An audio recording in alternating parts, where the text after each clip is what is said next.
Hi beautiful souls, welcome to my channel Elle's Temple. My name is Elle, I'm a goddess guide and intuitive tarot reader. Welcome back to my returning viewers. Welcome if you're new here. I'm so happy to have you all here. I hope you guys are all doing well wherever you are in the world.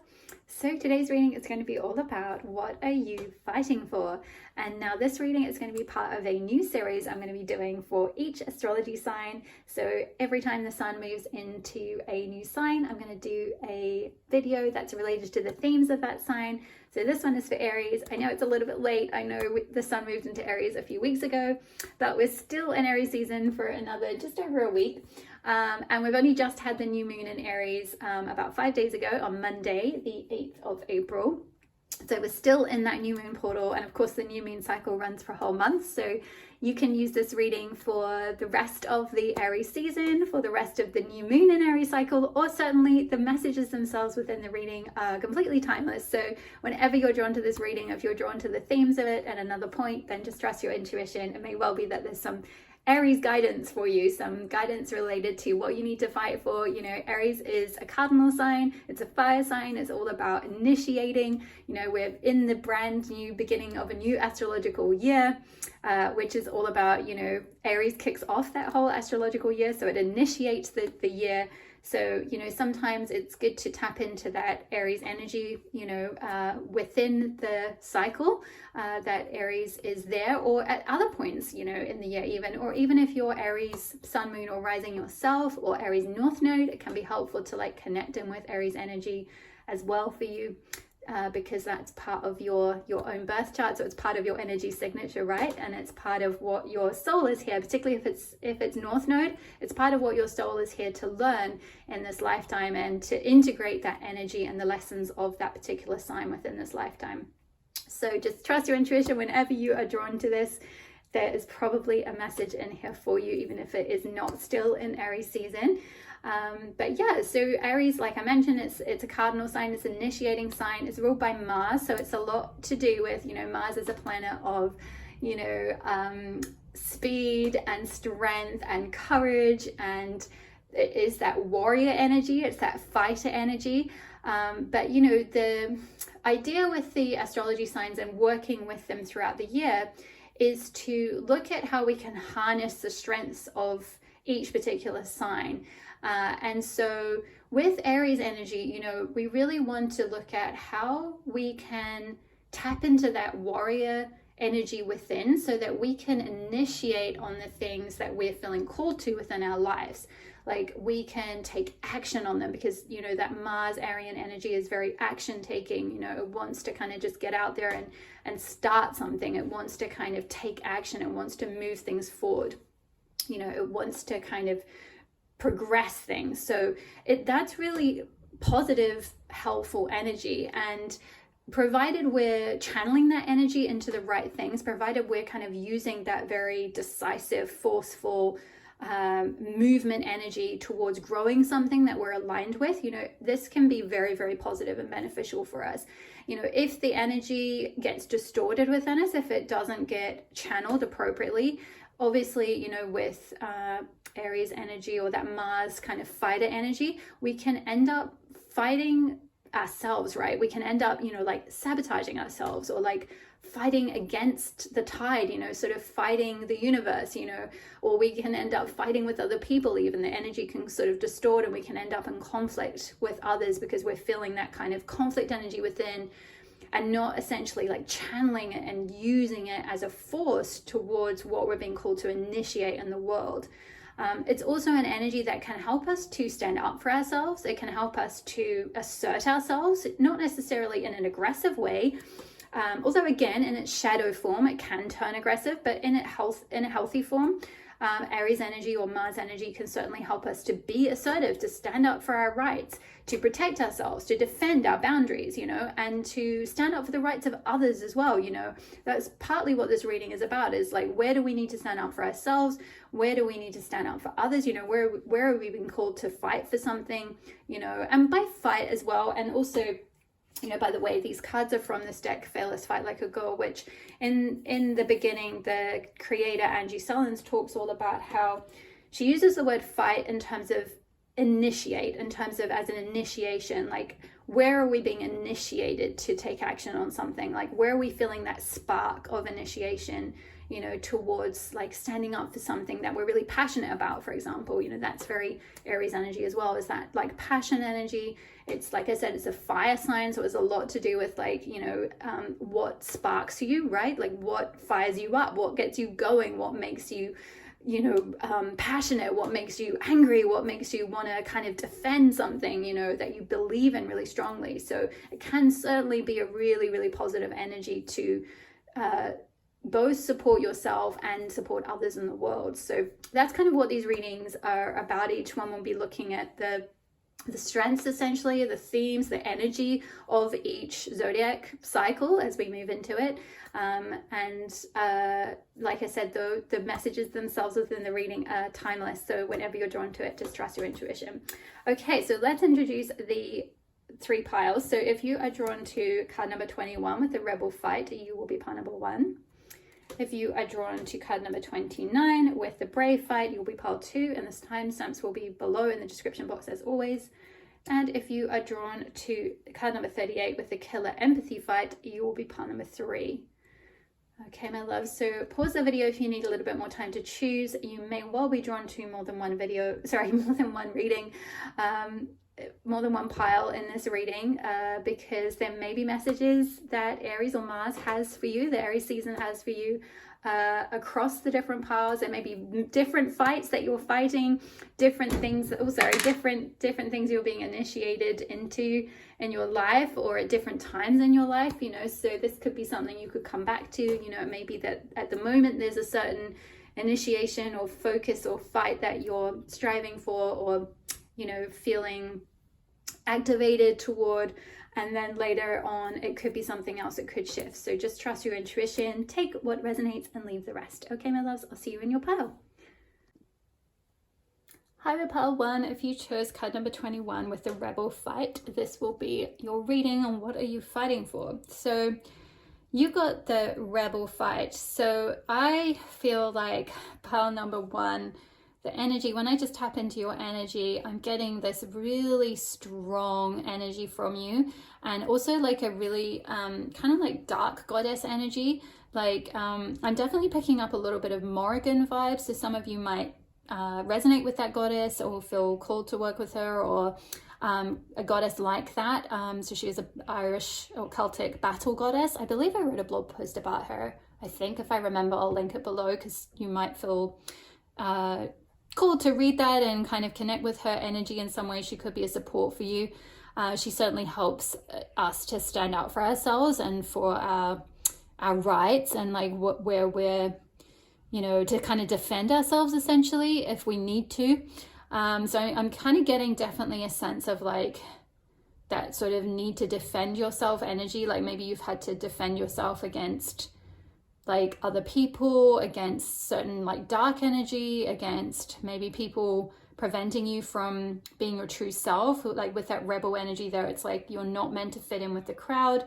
You're meant to really stand out, and you've had to kind of like fight to be able to just be your own self, to be a bit different, to like, you know, go your own way in some way.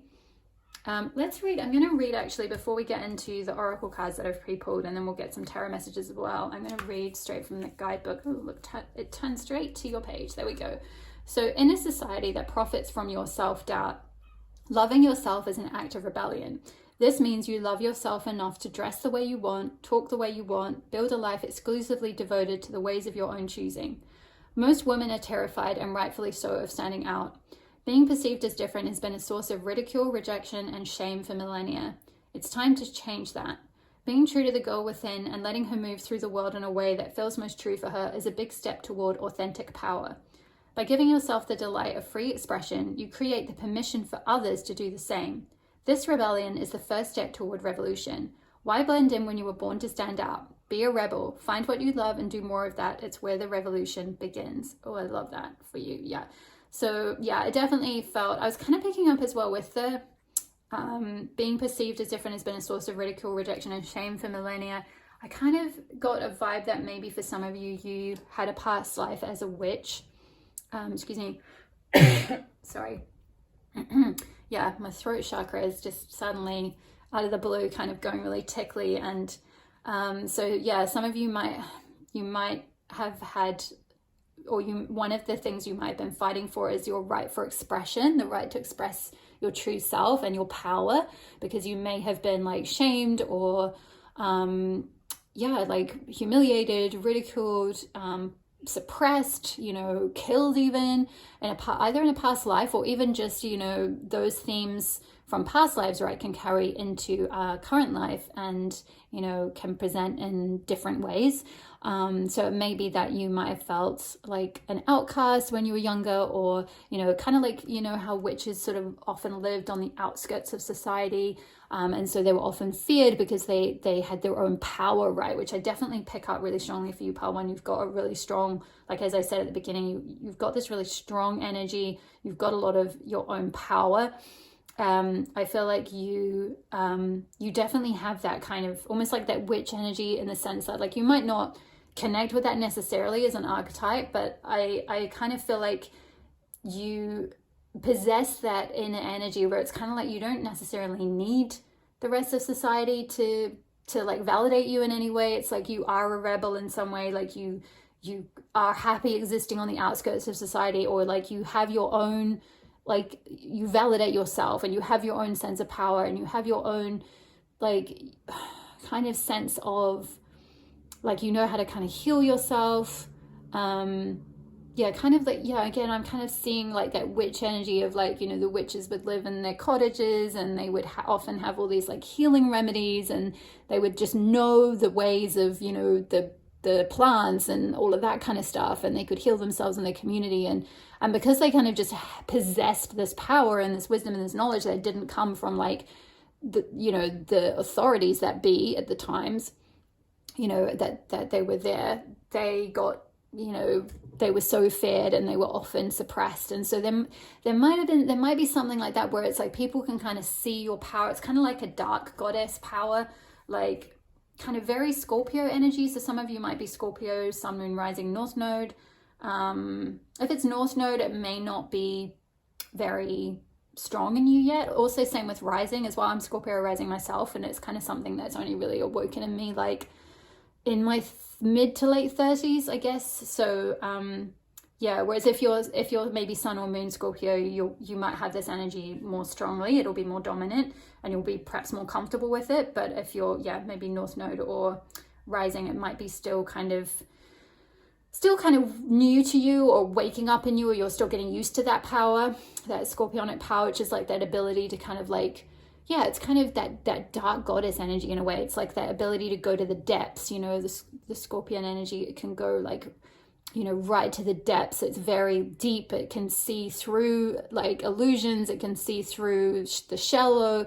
It's not interested in the shallow. It's interested only in like, you know, things that are really deep, things that have meaning, you know. It can also be quite occult energy. So I'm kind of getting as well with the kind of dark, slightly dark goddess vibe as well, that maybe some of you, if not sort of been interested in say witchy stuff, then maybe been interested in like the occult or like kind of something along those lines. So let's get into your oracle cards. If that all resonates for you, then you've found the right pile. So let's begin. You've got the card number 29 with the Self from the archetype cards. We have got November Sanctuary. Yes, yeah, November energy. That's quite like kind of, is that Scorpio? I think the Scorpio is like October to November. Yeah. And then we have the Rose Thread, Inner Cool, Soul Led, the Mystic, Living Courageously. Just check they're all in shot. Okay, we've got Owl with Awareness. Yeah, very wise as well. Definitely very, very wise. We've got Ishtar with Communion, card number 23. And finally, for your Isis card, we've got Initiation, Spiritual Testing of Ra and the Lady Isis. Okay, so yeah. Pile number one, I feel like for you, one of the things that you're fighting for is like the right to be your true self, just to like radiate your truth, radiate, you know, this, I'm just seeing this as like a pearl of wisdom, and we've got the owl here, which is symbolic of wisdom. So like, you know, be able to radiate your wisdom, radiate the pearl, you know, of who you are. And pearls always get formed in like, you know, extreme kind of under extreme pressure, you know, from like loads of, I mean, I don't really know the science behind it, but you know, it's like the grit just like wears down and then creates this like beautiful pearl. And I kind of feel like that's a little bit symbolic of your life, or a little bit of like analogy for like your life has been like you've had a lot of darkness, maybe a lot of like things projected onto you, a lot of like you've had to battle to be who you are, you've had to battle to kind of like defend yourself, to kind of like just to express yourself. I see that kind of self with all that sort of the radiant energy, and I was kind of picking up like a throat chakra activation earlier when my throat was tickling. So I feel like something around like, you know, the right for self-expression, the right to kind of just be your true self, to like show all your true colors, you know, like to be able to reveal your true colors, which I feel like particularly if you are Scorpio, you know, you might find that quite difficult. It might be something that like you may feel more comfortable in solitude with this sanctuary energy here. This figure is in solitude, they're with their little cat, they're just taking a moment to kind of retreat and connect with the night and their tarot cards. And you know, so you might be quite spiritual like that. You might kind of, you might definitely, I kind of definitely pick up a sort of introvert vibe, like you get power from being on your own, not from other people. But I feel like something that you've been fighting for is to kind of come out in the world a bit more and express your true self and be accepted and be like, be able to be free to be who you really are, to shine your true self, to kind of like radiate from the core of who you are. And I feel like it's been a bit of a fight for you to get to that place, to like, first of all, to kind of get to the core of who you are. I feel like you've had to sort of retreat a lot from the world because of like things that, negative projections maybe that people put onto you, which is why I'm getting this sort of quite staunch like defender energy, like, you know, with all the black, which is like to protect against negativity, and then this huge like spear in front of this woman here, like kind of like defending against, you know, anyone kind of coming to attack her. So like, yeah, I feel like maybe a lot of people either projected things onto you, or they tried to attack you in some way, or put you down, or judge you, humiliate you, or something. I'm so sorry you've been through, if you have been through something like that, Pole One. That sounds really rough. I definitely feel like maybe for some of you, you might have got like bullied as a kid, or you just maybe weren't accepted for who you really were, or you didn't feel it was safe to really like be your fully rebellious self in some way. Like maybe for some of you, you did, you might like strongly, I'm kind of picking up two camps here. For some of you, you were like, yeah, I was definitely the rebel, and like everyone knew it, and you were like really comfortable being that sort of character.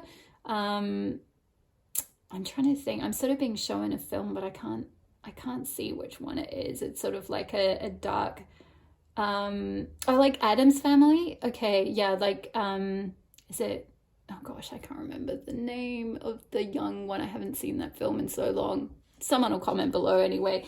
But yeah, like the young girl from Addams Family. So yeah, you might have had like, you might have been quite like okay with your difference, and okay with being a bit more of a rebel, and being like kind of into sort of perhaps like dark things, or, you know, the occult, or spirituality, or something like that. Or maybe you were quite rebellious against authority, or like anyone trying to put you in a box or something like that, and you might have embraced that side of yourself. But I feel like for most of you, that wasn't an easy path, and like you had that aspect of you inside, you had that sense of being a rebel and not fitting in. And you're not meant to, by the way. Like if you've kind of felt like any sense of shame about not fitting in, like as this card talked about, it's like you are meant to stand out. You're not born to fit in. You're not born to be a follower. You're born to stand out and really like, you know, shine as your true self, like shine, like be who you really are. And I feel like for most of you, it's been a bit of a fight. That's why you've chosen this card. Like this is what you're fighting for. You're still fighting to kind of like embrace your true self, to like be free to express your true self, to be free to be totally rebellious, and to maybe like either within your you know, how you express yourself, how you dress, how you carry yourself, like what, you know, what you do maybe. And for some of you, it could be a little bit deeper than that. It could be like a sense of you're fighting to rebel against a path that you've been perhaps conditioned to walk down, or like just, you know, and this could be direct conditioning from a certain figure in your family or school or things like that, or it could be more general, like societal conditioning, you know, peers, or just generally, you know, the world, the media, the culture you're in, whatever it is, like kind of, you know, feeling a strong sense of pressure because of, say, a certain cultural belief, or you know, societal belief that, you know, to be accepted, to be safe, to be okay in society, to be validated, you need to kind of do this safe thing, or do this path here. And I feel like maybe for some of you, what you're fighting for, and you'll all be at different stages of this. Some of you, I feel like you're much further along and you've kind of gone through that fight and you might be coming out the other end. And for others of you, this is quite new and you're being tested now with that initiation and spiritual testing, which I'll come back to that card a bit at the end, because we're going to read out a bit of guidance from this card, which I feel like will support you if you are going through a lot of difficulties. Because this initiation talks about like part of your life is going to be challenging. It's going to be having to defend yourself. It's going to be meeting a lot of obstacles. It's going to be difficult, because all of those difficulties, you know, it's like I was saying with the pearl, it's like grit, right? That like really rubs down on you so that you end up being this super shiny pearl, and like this pearl of wisdom, this beautiful like embodiment of wisdom, because you've had so many difficult experiences and so many experiences of people maybe not accepting you, not understanding you, not embracing you for your difference. And, you know, that's been part of the initiation. That's been part of something that, you know, your soul chose in this lifetime in order to grow. I feel like with the rose thread, inner call, soul-led, the mystic, and living courageously, this card talks a lot about like, you know, going your own way. In fact, I'm being called to read directly from the guidebook, because this is so linked with this rebel fight card of like listening not to the rest of society, not to your family, not to anyone else in the world, but like to your inner self, to your own self, to like what your own inner awareness, your wisdom, your intuition, your own guidance is telling you. Like, where is your own guidance guiding you towards? So I'm just going to read, where are we? So this is the card of the mystic, the one who's in touch with the depths of the inner world and the inner weavings of the world and beyond, way beyond. They're dedicated to listening to the mysterious voice whispering within, to following their intuition and living in accordance with that, to living by being guided by the rose thread. Following the rose thread means being dedicated to walking the way of the rose, to being in service to humanity and dedicated to writing a new story. It requires courage and faith and the willingness to pave a new path. The rose has been a symbol of the mysteries for thousands of years. The rose thread is the invisible path that the mystic follows. It takes courage to trust it, for the path is different for every single person. This is why it requires courage to trust the inner call, and those who do so find great reward. This card is a sign that you're being called to follow this initiatory path, which I love that it's bringing up this initiatory energy with an Aries reading, which is all about initiating something and creating, like, you know, going your own way and carving your own path and taking action on what you're being called towards. So yeah. So this card is a sign that you're being called to follow this initiatory path, led by the thread deep within. You may find that you're in a place of great change and are being called to have faith and gather up the courage to take the next step. This card is a sign of encouragement to keep taking the next step. It's acknowledging the courage it takes to live a soul-led life and honoring you for always taking the leap. And there's a little rose transmission here which says, even when things feel unclear, especially when they do, I trust that I'm always led from within, which I definitely feel like very strongly upon number one, you really are. For some of you, that might be, like I said, you might be going through quite an initiation right now with trusting your inner guidance. You might have gone through something quite difficult recently, maybe around November. I don't know, it could have been towards the end of last year. That's really calling you to have a lot of faith and to trust your guidance, because I feel like you are, if you're not already going your own way, if you're not already doing something to stand out from the crowd, or doing something different, or doing something that's really true to you, doing something that you're being called to do, that your inner guidance is telling you to do, if you're not already doing that, you are going to be at some point in your life. Like you're going to feel that call very soon. I feel like for most of you though, you are super intuitive here, and you probably already know this. And even if you haven't started taking action on it, I feel like you already kind of know, like you already know you're meant to go your own way. I feel like even if you don't quite know what that's going to look like yet. And I feel like that's what, you know, this card is kind of saying. It's like there's that need to kind of have that faith and that trust, that like just sort of taking that next step towards, you know, it requires a lot of courage to do that, towards like, because you're carving a new path. So there's nothing to follow. There is no path. It's the hardest possible thing to do, to like, you know, go out in the world and like initiate a brand new path. Like it's like being in a dense forest. Like there's, you know, and you have to sort of get lost in that place and then figure out how to like carve a new path between, you know, all the trees. But you know, the process of doing that is like, you might come across the most incredible view at the end of carving that path, and only you will find that, because like everyone else is just going on the little like man-made path that goes around the edge of the forest or whatever, that's really safe, and it takes you from A to B or whatever. And you know, and it's like you're meant to initiate that path, you're meant to create that new path so that others can then follow you. You're not meant to follow in the footsteps of someone else, I don't feel like.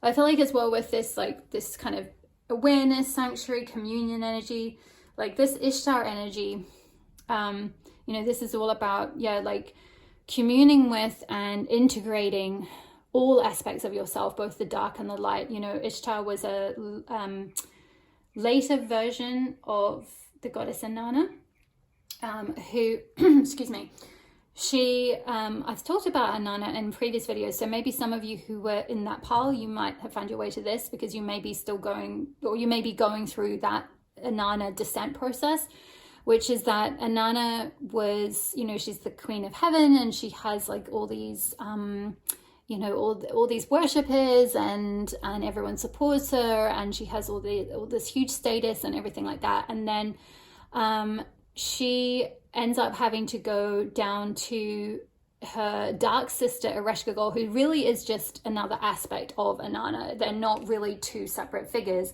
but for the purposes of the myth, they're depicted as sisters.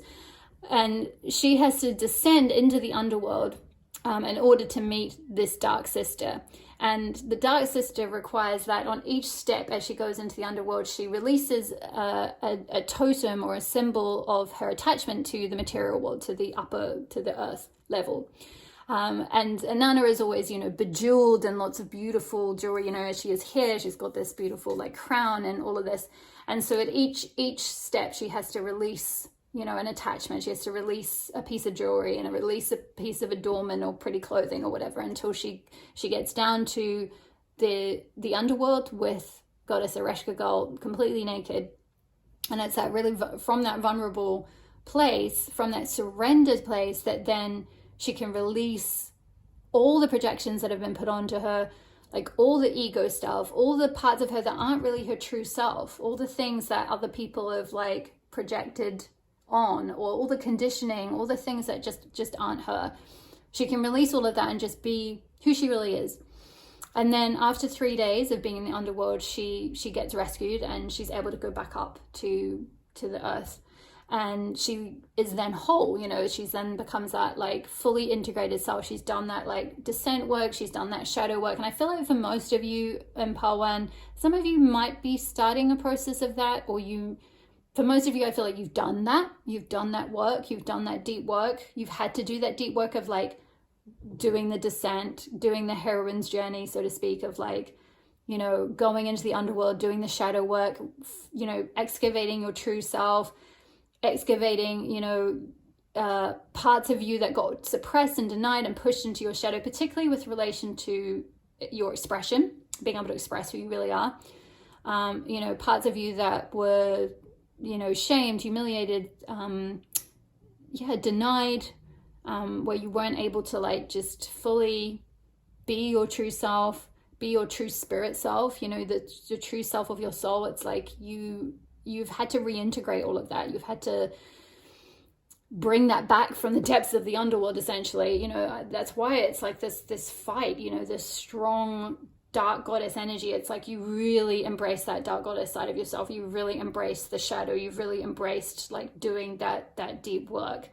And so you're able to like, I feel like, first of all, you're able to commune with your own soul. You have this beautiful like connection with your own soul, and you're able to like carve out the time and space, carve out this like sanctuary for yourself to like be able to connect in, you know, take time out to connect in with your spirit, to like restore yourself, to, you know, feed yourself, nourish yourself, you know, spiritually speaking, I'm talking about, you know, to like read the books that you need, or like, you know, do the tarot readings, or, you know, just connect in with your spirit. It's like you have a really strong connection with your spiritual self. And if you don't, I feel like that's something that it is going to support you.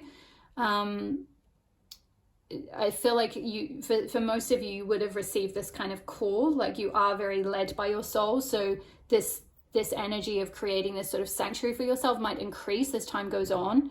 I know it certainly did for me. Like I was saying at the beginning with the Scorpio energy, like that aspect of me kind of only evolved in the later part of my life. In my 20s, I wasn't really into anything like this at all, like at all. And it took time, you know, to kind of evolve. And now I can sort of resonate with this energy of like, you know, communing with the self, being soul led, like everything, my work, everything I do is very like led by my intuitions, led by my soul. You know, I'm not following a conventional path at all. I used to, but I haven't for a long time. And I kind of feel like for some of you, you know, you're also going your own way. You're also doing something spiritual, or you're very called to do something that's communing with the divine, or communing with your spirit, communing with, you know, your guides, all of that. For others of you, you're in the process of kind of navigating what that path might be, of like initiating and creating a new path for yourself. And you're going through an initiation of that. So it's just, you know, keep going, have faith, keep surrendering. For some of you, I feel like as well with sanctuary, this might be something that you create ultimately for other people as well, who also have, you know, fought to try to be themselves, who have, you know, also been, you know, suppressed or repressed by society in some way, or like not been free to be their true selves. Like you're going to create some kind of sacred space or sanctuary or something for other people to support them as well. But yeah, I definitely feel like your true self and who you really are is very, very wise and very like aware. Like the owl is able to see, you know, like it's kind of this card talks about like having that clear cognizance, that clairvoyance, clairsentient energy. So I definitely feel like you're able to kind of like you're able to, you know, it's like you can see through the dark. Like owls can see through, you know, they have such amazing sight. And you know, they're nocturnal animals, so it's kind of like, again, that kind of dark energy of like you can see through dark energy, you can see through what's hidden, you can see through people's shadow, or you can see when people are operating from shadow.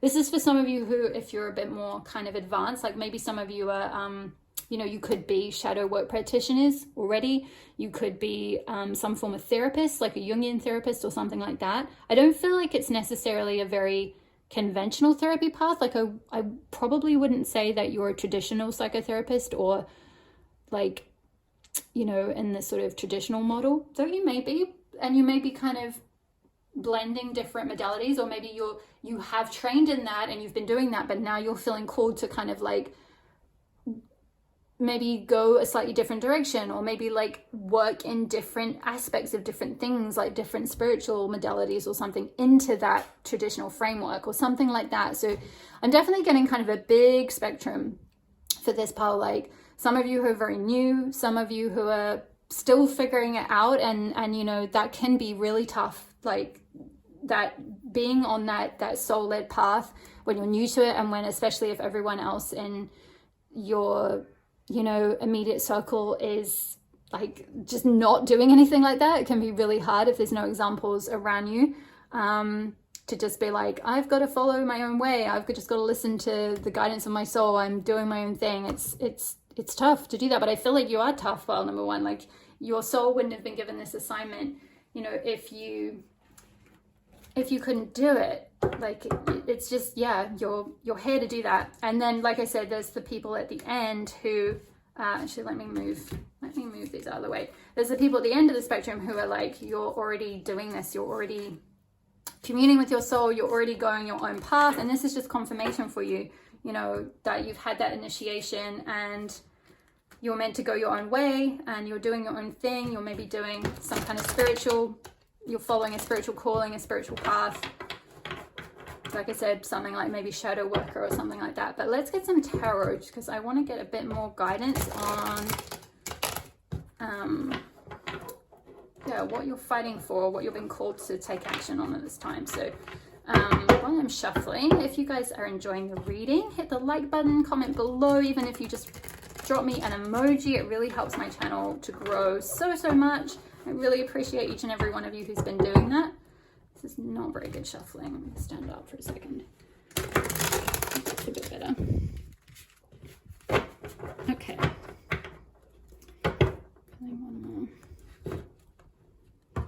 And consider subscribing as well if you're not already part of my community. I would love to have you here. It always helps with when I'm tuning into the energy of the piles. If you're already part of my community, it really helps with connecting with your energy. So let's get a look at what is pile 1 fighting for. I feel like that one wants to come out. Ooh, the star. Beautiful. Yeah, I kind of feel like a few things with this. The star can be about healing, certainly. And I feel like for many of you, you're on a healing path or you've been healing something. But I feel like this is like, you know, she's looking through this telescope up at like, you know, the North Star kind of thing. It's like fighting to be a star, fighting to go your own way, fighting to go, you know, follow your North Node or like where your path is pulling you towards. Like, it's kind of like it's like as you've got two hands here kind of on doing the healing work, you've got one eye out this telescope on like, okay, I'm healing this right now, but that's so that I can go in this direction towards my future, towards my destiny, towards my North Node, whatever that is. And it'll be kind of very unique for each of you, I feel like. What is pile 1 fight? Ooh, okay, that one wants to come out. Wow, yeah, 10 of Wands, fighting to release a lot of burden, fighting to release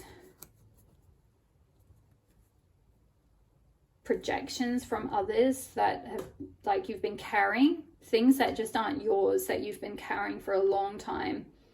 And you're nearly there. I feel like you're culminating that cycle of releasing projections and conditioning and this, you know, and healing all these like aspects of the self that you've been carrying around, like all this, you know. It's like with what I was talking about with the Anana, you know, or Ishtar, you know, she releases all that ego stuff, all the stuff that you know is symbolized by like all these, you know, beautiful things that, you know, and it's not to say there's anything wrong with any of those things, and she, you know, she re-puts them on when she goes back up, but it's like, who are you without all those projections? Who are you when you're not your job or your status or your excuse me, your paycheck, or, you know, this you know, the perfect daughter or the perfect son or the perfect wife or the perfect mother, or, you know, whatever it is, like that certain identities that you've absorbed or that you've taken on that are actually creating a lot of burden for you. I feel like you're fighting to kind of let go of all of those. Maybe also like, I feel like it's less to do with like roles you're in now, more to do with old roles that you absorbed as a child. Like maybe something like, you know, being the perfect academic student, or like being the perfect daughter or something, or, you know, needing to behave a certain way to be accepted and validated, like not, you know, not being free to be, you know, the rebel. I'm going to actually put your rebel card back. Yeah, not being free to fully rebel. It's like you've had to like carry all these projections, all these like stories about who you are from other people, all these like labels or things that your ego created about who you were, you know, things from your shadow that are like, you know, holding you back and holding you, you know, it's like crippling you really. Like this person's like almost, you know, they're falling over with the weight of all of this stuff from their shadow that's like, you know, hasn't been embraced and reintegrated. Like where people have said like, you know, oh, you shouldn't express yourself, like you're really, like you sound really stupid, or like you're really ignorant, or you're, you know, whatever it was that like some kid in the playground said to you when you were 8 or something, and somehow, you know, we internalize that stuff, and it can be kind of semi-traumatic, right? And we can make that about ourselves and then be like, yep, okay, I shouldn't express myself, like I should just keep my mouth shut and like not be this rebel and not kind of blah, like just fly my freak flag and be who I really am, because like people will judge me, people will shame me, people will humiliate me, people will throw sticks at me or something. That's interesting. I just said sticks and she's carrying a lot of sticks. So yeah, maybe, you know, people verbally threw sticks at you. I hope not literally, goodness, I really hope not literally, but I mean even verbally, right, or emotionally or psychologically, you know, it's like that saying, sticks and stones may make my bones, but words will always hurt me or something. Words will never hurt me. But I feel like, you know, those words can hurt, and they can be internalized, and they can become about ourselves. So what is pile one's guidance on what they're being called to do to really be this rebel self? Woo, okay, it's gone on the floor. Oh, interesting. A lot of wands energy. 9 of wands. Yeah, I feel like taking a bit of a step back, retreat, you know, 9 of wands is kind of having a bit of a time out, a bit of a moment to like retreat from the battle. Although in this card, you know, it's interesting, we're not seeing a battle. Usually in the nine of wands and traditional, in certain decks, you know, it'll show a battle in the background and the person just resting. But in this case, it shows a house in the background and a rainbow. And I feel like the house could be symbolic of something to do with like your roots, you know, your childhood, where you came from. Maybe this is taking a small break from like, what I'm hearing is rehashing the past. So your guidance on moving forward and on letting go of this sort of burdensome energy and being able to like fully embrace this destiny that you're being called towards, this new path, this soul-led path, is to like just take a moment to like step back from the battle, from analyzing the past, from getting stuck in the past, getting stuck in stories about the past, maybe projections from others, all of that. It's like kind of take a moment to like just rest, let it go. You know, we had that the sanctuary energy, like take a moment to create a sanctuary for yourself, to connect in with yourself, to connect in with your inner self, you know, so you're not being like driven by these burdens. Because, you know, this 10 of wands card can talk about burnout. So maybe for some of you, you're, you know, with 9 of wands and 10 of wands and sanctuary here, maybe some of you have gotten a bit burnt out. Maybe that could have been something that happened in November, or it could just be something that it could be the 9th and the 10th month, or something, yeah, September, October, November, I don't know. It could be, it could just be, you know, whenever you find this reading, it's timeless. So, you know, even though, like I said, it's sort of linked with the themes of Aries energy, it is a timeless reading. So whenever you're drawn to this, you know, you may have had burnout in the past at some point, possibly from striving to follow a path that is not really meant for you, to follow a path that others have been pushing you towards. Like they've put all these burdens on you, like they've given you all these, like, you know, these sticks of like, oh, you know, if you're really our daughter or you're really our son, you would go in this direction. You know, everyone in our family is, I don't know, a lawyer or a doctor or something. It's like, you know, you've got to pick up the mantle, you've got to carry the responsibility for the family, or, you know, something like that. There could have been a lot of heavy obligation is what I'm getting. Heavy duty, either family obligation, societal obligation, peer pressure, a sense of like needing to do something a certain way, needing to follow a certain path that is just burning you out, I feel like, for many of you. And it's time to kind of retreat from that. You know, a rainbow comes after the rain. So I feel like, yeah, there might have been, you know, and the star is about healing, and we've got the water here. So yeah, there might have been quite a bit of like emotional healing you've been going through. You've been doing a lot of deep work. You've been doing a lot of healing work. It's time to kind of like put those burdens down and take some time for yourself to kind of like rest and recharge and reset and connect in with yourself. Let's get a little bit more.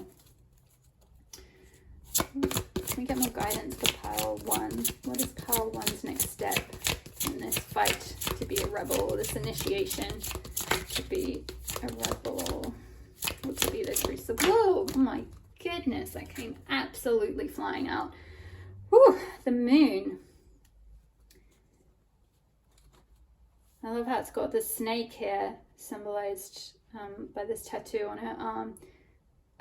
Some of you might have tattoos, that could just be for some of you, but snakes are symbolic of rebirth and regeneration. You know, they shed their skin, and we were talking about that with the Nana energy, letting go of projections, letting go of the ego self, letting go of suppressed parts of ourselves, or reintegrating suppressed parts of ourselves, you know, shedding old skin, shedding old identities, and rebirthing ourselves. You know, it's this like fierce self. We've got the bear here, which is symbolic of protection and strength and determination. And it's also, you know, they're like, you know, if you think of like mama bears, they're like fiercely protective, which I picked up at the beginning. I think I said about you being very fiercely defending yourself. So yeah, there's this like strong energy coming through. And in this card, I believe this is Artemis, pictured here. All of this is from the tarot cards of modern goddesses, and each card has a different like modern goddess depicted, and I believe this is Artemis with her like bow and arrow, and it's like a quill. So this I feel like is to do with like expressing yourself. There's something that wants to be expressed through you, that I feel like with the moon can be about what's hidden, what's not illuminated, what's in the shadow, what's in the subconscious. So there's something, your next steps are taking some time out, like letting go of any burden, letting go of any expectations, letting go of any obligations. Like obviously I understand, you know, you've got to put food on the table and all of that. So like in as much as you can do this within the parameters of where you're at right now, but where you can, you know, carving out a sanctuary. Maybe for some of you, this is like going on a retreat, or taking just, you know, even within your own life, you can carve out a sort of retreat like environment, you know, in the evenings or the weekends or whenever you can, early in the morning if you have to connect in with yourself, to really connect in with your true self and connect in with your guidance. You know, that was what all this was about, you know, connecting in with your inner awareness, your inner wisdom, communing with your soul, you know, creating a sanctuary to really listen to yourself and your intuition. This card, the rose thread, talked all about, you know, really following your intuition, you know, really listening to what that inner call is telling you. So for some of you, if you're not really sure quite yet where you're being called to go, and you're feeling burnt out on the path that you're on, you're feeling like burdened and like drowning in responsibility or something in the path you're on, the guidance is to take a bit of time out and listen to your, you know, the moon is also about intuition. It rules intuition. You know, it's Cancer energy. It rules the emotions. It rules your inner life. It rules your intuition. It's all that anything that's within, inner, that inner, you know, the moon is also the mother as well. It's the feminine side of the self. And I feel like your feminine side of yourself will tell you what direction to go in, will tell you like where to set your arrow. You know, it's like that Artemis energy, right? She sets her sights on something, you know, and she pulls her arrow of intention and she shoots it and goes towards that, takes action towards that. So it's taking action towards this inner calling, towards what your intuition is guiding you towards. And I feel like as well with the quill here, writing it could be very powerful for you. not necessarily like you're going to be a writer in a traditional sense, though you may well be, you may well become that, or maybe you are. But I feel like writing, stream of consciousness, writing, journaling, things like that will really help you to like uncover what you need to know, like insights from your soul. You know, it's taking the time, taking a pause, taking a break, to have a break, to retreat, to create a little sanctuary for yourself where you can connect in with yourself. You know, you can make yourself a little hot cacao or matcha or whatever you like, coffee, whatever. You know, to journal, to like connect with your tarot decks and your crystals if you're into all of that. Or maybe if you're not, maybe you're being called to try something like that, to try taking some time out to like connect in with your intuition, to just do some stream of consciousness journaling at the very least. I feel like that will be really powerful for you in terms of the guidance that you'll get. But you've got you've got two wands cards, which are about passion, and I feel like you have a lot of strength, a lot of courage, a lot of passion. And these two cards are flanked by two major arcana cards, so I feel like you're in a big life cycle. You know, major arcana cards can be once in a lifetime stuff, right? So yeah, the star and the moon, two like luminaries, if you like. Very celestial energy, very, yeah, kind of star-seedy energy, I've got to say. Like, you might not identify as that, but, you know, if you might find you're starting to hear a lot of signs about that, and it might be something to look into a little bit. Definitely pick up, maybe some of you are definitely some kind of starseed, or you've maybe had a lot of past lives, or you have a strong like celestial connection. That, you know, I think one of the cards, I can't remember which one it was now, I think it might have been the Rose Trade, was talking about feeling that connection to the other side, like being very connected to what's beyond the veil. And I feel like you definitely have that, and that will steer you. You know, if you can't always trust your own mind, or if you find it hard to follow the guidance of your intuition, then taking some time out to like really listen to your guides, or to like spirit, or whatever you connect with in the universe, you know, to meditate and to journal. I feel like that will you'll start to see confirmations and synchronicities and things that will give you that strength really to like follow your soul, and to follow the little breadcrumbs that, you know, your spirit will give you towards the right direction. So let's finish up with this initiation card. I'm not going to read the whole thing because I love Alana Fairchild and her books, but some of the guidance is so long. I usually, if you like really in-depth readings, I usually do, gosh, where is it? It's in alphabetical order, isn't it? Yeah, there we go. I usually do the invocations and rituals and all of that on my Patreon, but for today, I'm just going to read the guidance. So when you are being spiritually, let's try that again. Initiation, spiritual testing of Ra and the Lady Isis. When you are being spiritually initiated into the mysteries of light, love, and power, there are moments of deep challenge. The key is to find the light within the challenge, the learning, growth, or wisdom that can be summoned to turn the challenge into an opportunity for healing. The star, I spoke about healing with the star. Yeah. For healing, the learning, growth, or wisdom that can be summoned to turn the challenge into an opportunity for healing. Whilst the scorching heat of Ra seeks to burn through any resistance, the Lady Isis with compassion and cleverness will protect you from burning, and instead enable you to be nourished and grow from the light of Ra. Let Isis help you pass the test of intense growth as you thrive with new life.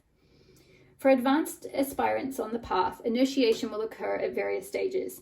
Sometimes your entire life will feel like an initiation. At other times, specific areas will be flowing easily, whilst others are deeply challenging.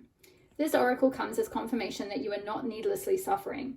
If you can find the light within the struggles, tests, or challenges that face you now, you will experience breakthrough healing. It is the almost unbearable solar fire of Ra that can cleanse the soul of wounds, and the love, compassion, and intelligence of Isis that can temper the heat of Ra and stop it from burning and drying you out, or else you would be left with nothing but emptiness, anger, bitterness, and despair in your heart. These are not meant to be the outcomes of life's challenges. Rather than losing love and hope through the challenges of life, the initiate understands all aspects of life are growth opportunities in various states of disguise, waiting to be discovered. As an initiate, this oracle urges you to honor life as a gift and treat any challenge or pressure as a way for you to grow into a brighter and purer light capable of great spiritual service on this planet. That spiritual service includes growing an ability to be able to love freely and beyond limits, to love with courage and faith. In fact, initiation for you now, dear one, is an opening to new levels of power and peace, self-possession and love. There are such sweet fruits waiting for you at the top of the tree you are currently climbing. It may seem as though you are in barren land at times with little hope, nourishment, or encouragement, yet your spiritual oasis is not far away. The Lady Isis and the power of Ra together are helping you grow. Stay focused on the Lady and her love for you, and you shall pass through the desert of initiation unharmed and deeply transformed. Oh, beautiful. I love that for you, pile number 1. So those are all the messages I have. I hope that resonated for you. Drop me a comment below or hit the like button if you enjoyed it. It really helps me so much. Hit the subscribe button if you're not already part of the community. I would love to have you here. All the best with your fight, and I will see you in the next reading. All my love. Bye. Hi there, pile 2. If you chose card number 29 with the brave fight, this will be your reading on what are you being called to fight for, or what are you fighting for. So pile number 2, I feel like you have always had to be very brave and strong from a young age. I feel like you maybe had to grow up really fast. I kind of get the vibe of someone who maybe, yeah, you had to be stronger, maybe to defend or protect your siblings or yourself or like someone else in your family or something. Maybe there was like addictions or different things like that going on in the family, or just perhaps generally in your life, like maybe at school or in certain environments you found yourself in, you had to like mature really fast for some reason. Like you had to be really brave, you had to be really strong, you had to stand out for yourself or really defend yourself, protect yourself, fight for yourself kind of thing. You know, with this like bow and arrow, the way she's kind of carrying it like she's ready for a fight, it's kind of like maybe there was a lot of like attack energy, like people kind of coming at you for some reason. It could be a cultural thing, maybe.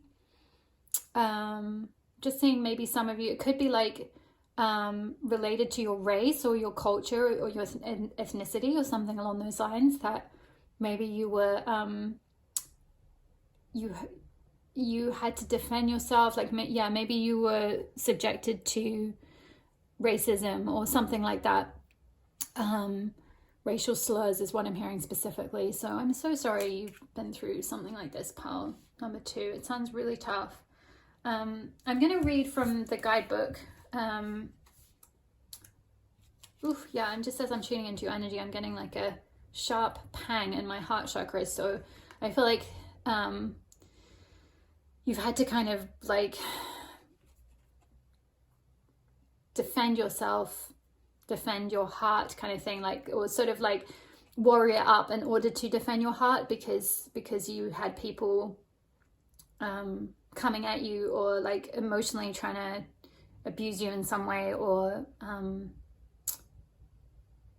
yeah, maybe they were aggressive or trying to fight you or something like that. But if not, if you didn't have an experience like that as a child, then I just feel like you maybe are just like, I'm kind of hearing an old soul or very mature for your age, very like, yeah, again, maybe you just had to grow up very fast for some reason, or you've just always been seen to be more mature than everyone around you. Perhaps you've always had to be very brave for some other reason, if it wasn't something to do with like bullying or you know, being subjected to attacks or something. You had to be brave, or you just are a very brave soul. You've maybe gone through a lot in some way in your life. But let's read from the book. So, our society has made it unsafe for girls to be brave, and yet that's exactly what we must become in order to change society. This moment insists on your bravery. Do not hide in safety nor collapse in inertia. You must tell the story you came to tell. Do the thing you came to do. The world is not blessed by your smallness or silence. It's relying on you to bring the spark that only you carry.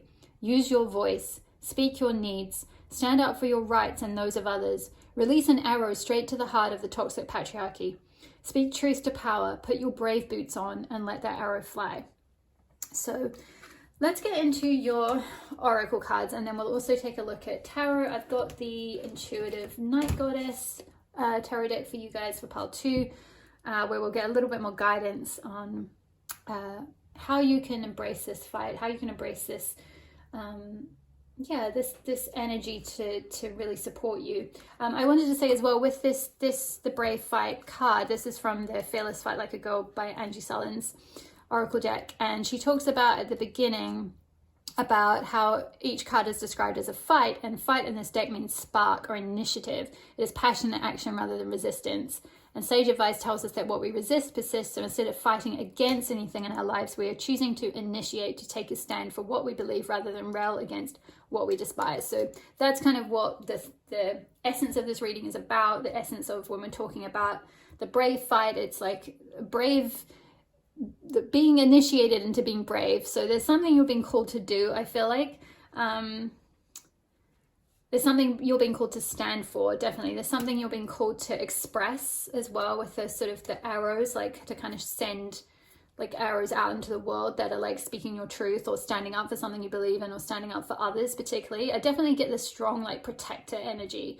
And again, I kind of feel like for many of you that's come from something from childhood where you've had to protect others in some way. But even if it didn't, it's like you just have that vibe about you anyway. You have that strength, that defender energy. Or like maybe if you didn't have it in childhood, it's like something that's been called from you now. Like you're being called to cultivate more like bravery, to be able to kind of stand up for what you believe in, and to fight for what you believe in, and to stand up for others potentially as well. But let's have a look at your oracle cards. So we've got card number 11 with Artemis, she of the wild, and Mercy. We've got, I'm just going to check these are all in shot. Okay.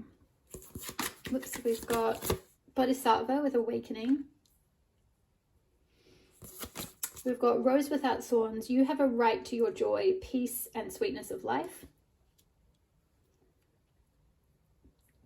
We have got the Eternal Child, card number 4, an archetype card. And we've got card number 49 for your Goddess card, is, Izume with Humor.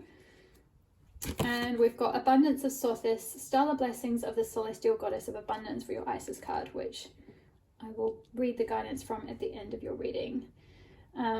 So pile number 1. So coming back to what I was saying when I was channeling your energy at the beginning. So yeah, with Artemis and Mercy, this card is to do with like how Artemis had a very stressful and tumultuous childhood, because she is essentially exiled because her and her brother Apollo are children of they're twins, children of Leto, who was impregnated by Zeus, who was already married to Hera. And of course Hera is infuriated, and in many of the traditions, in the many traditional retellings of the legends, Hera is portrayed in this very sort of a shadow aspect of being very jealous, and essentially like not so much taking it out on Zeus, but more taking it out on his children.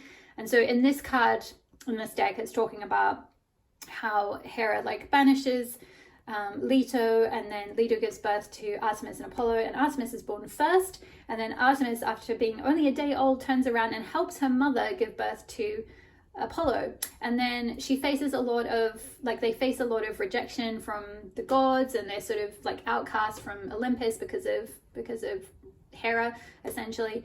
And then she becomes this like goddess of this protector, as I was talking about. It's interesting that this card has come out because it's so similar energy to this card, and they both have bow and arrows as well.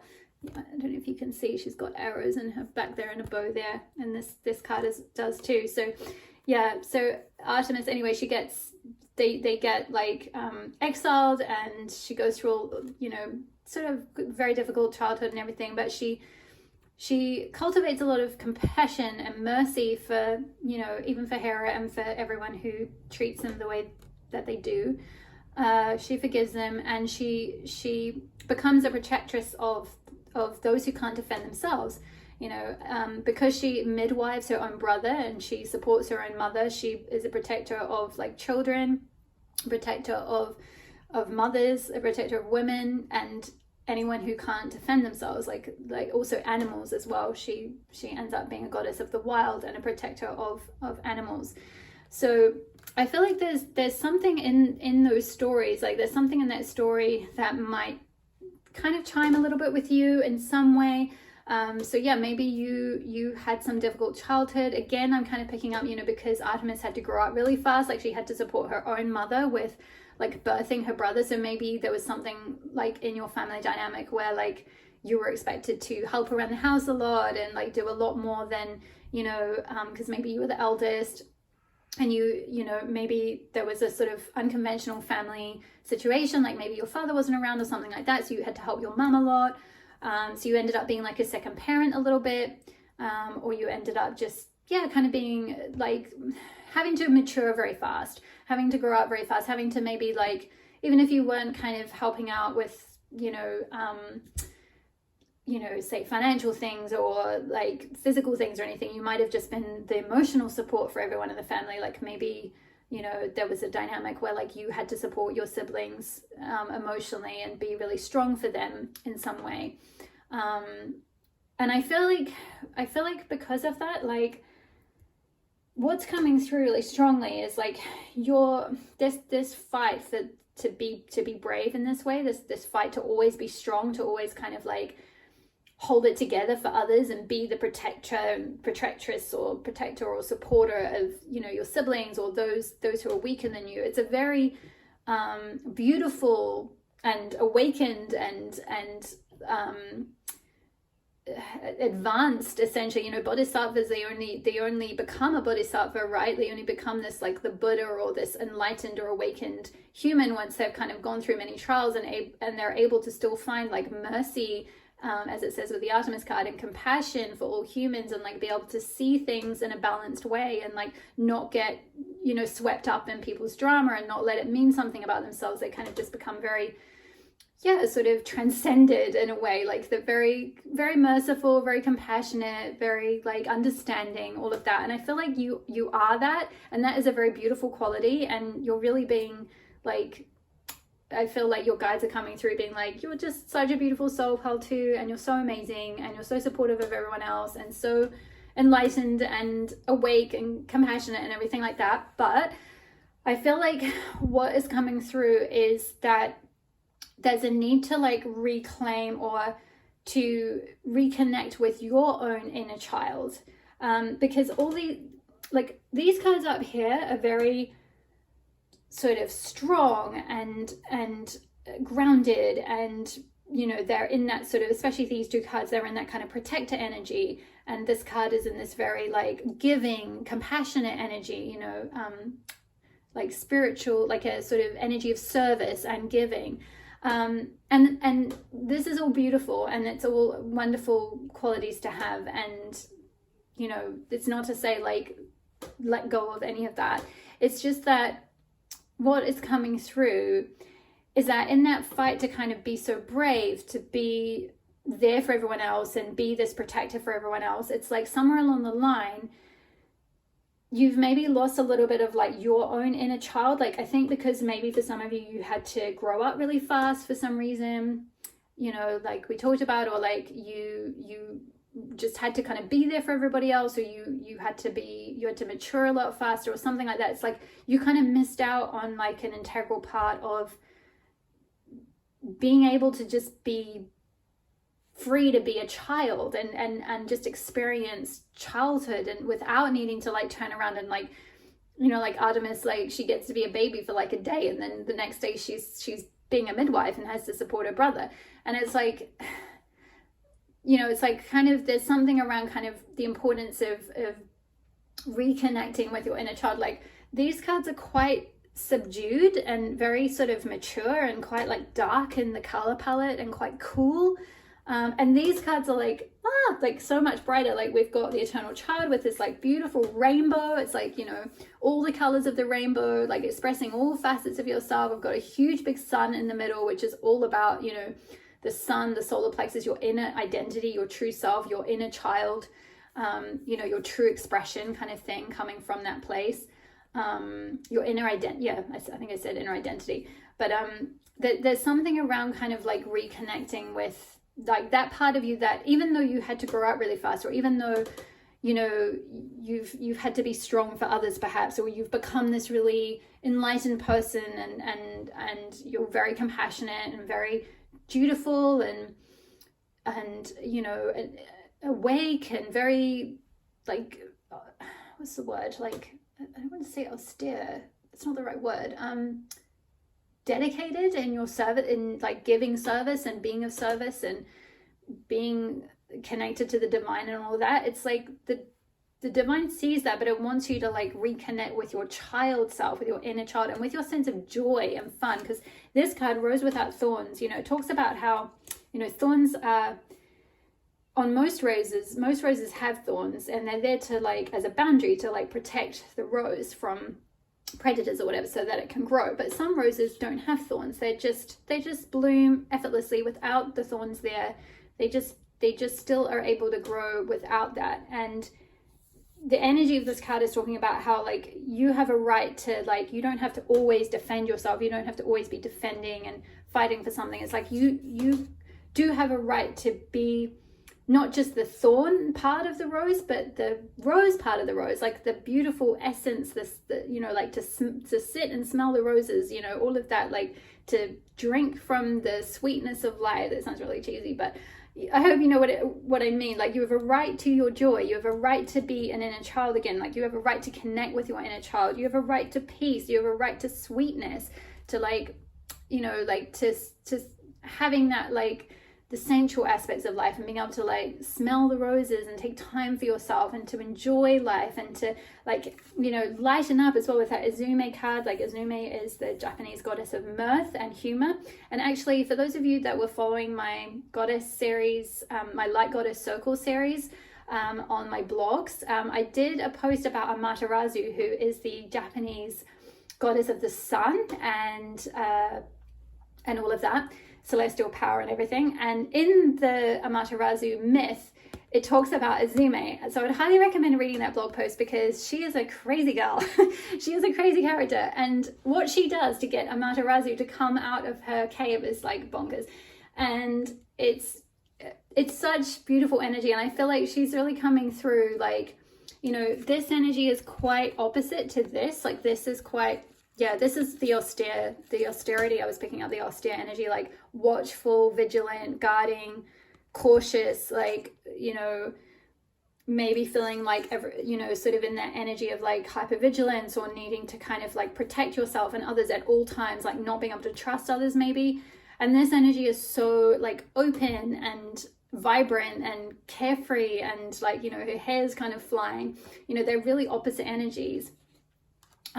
It's interesting that I picked up at the beginning, maybe some of you, there might have been something around like race or ethnicity. Maybe some of you come from an Asian culture. This, you know, it doesn't have to be. It doesn't mean like the only people who resonate with this reading you have to. It's just I'm just seeing that in 3 of the cards here, because Bodhisattva is like from the like sort of Buddhist culture. We've got this figure here who looks possibly Asian, part Asian maybe, and Izume is a goddess of is a Japanese goddess. So maybe some of you are from Japan, or you're connected with Japanese culture or something like that, or you could come from a Buddhist religion or Buddhist culture or something, or yeah, have some sort of like ancestry from somewhere in Asia. But yeah, Izume is like, she's coming to you. She's the goddess who, for each pile I picked a goddess who is overseeing each pile's fight, and you got Izume. So I feel like there's something around like lightening up, connecting in with your sense of humor more. And I feel like you do have a really beautiful inner child, a really playful inner child. Like you have a lot of joy and a lot of like fun, but it kind of wants to be like expressed out in the world more. It's like there's something around like, yeah, you have a right to your joy. You have a right to like fight for like, or to, you know, to experience that spark of like your inner child, experience that spark of joy, experience that spark of, you know, just letting yourself be free, letting yourself like enjoy life, letting yourself see the humor in certain things. You know, I feel like that is kind of linked with this awakening, as well as like, you know, as a result of everything you've been through, you've kind of had to find a lot of mercy from within, like find a lot of compassion for others, and get to this point where like maybe you can see, like, you know, I don't want to say it in a way that like, it's not to minimize what you've been through at all, but I just feel like this is part of your journey, is kind of seeing where maybe with some of these things, like you could, how can I put this in a way? It's like you can see that it was flawed humans who were acting in certain ways, and you can see the light in the situation, and you can even almost, I dare say, and you might not be there yet, some of you might be, and some of you might be not quite there yet, with like seeing certain situations with a bit more humor, in the sense that like it doesn't define you anymore. It's kind of like it doesn't bother you so much anymore. Like you can look back, you know, like maybe for those of you that were bullied or something as a kid, you can, like at the time it was really defining and really like, you know, it created this really brave soul in you, and again, that quality is being really highlighted and really like congratulated, and they want you to use that more in your life to be, you know, you have that inner archetype within you for a reason. There's that ability to protect others, you know, to be able to fight for others, to be able to fight for yourself for a reason.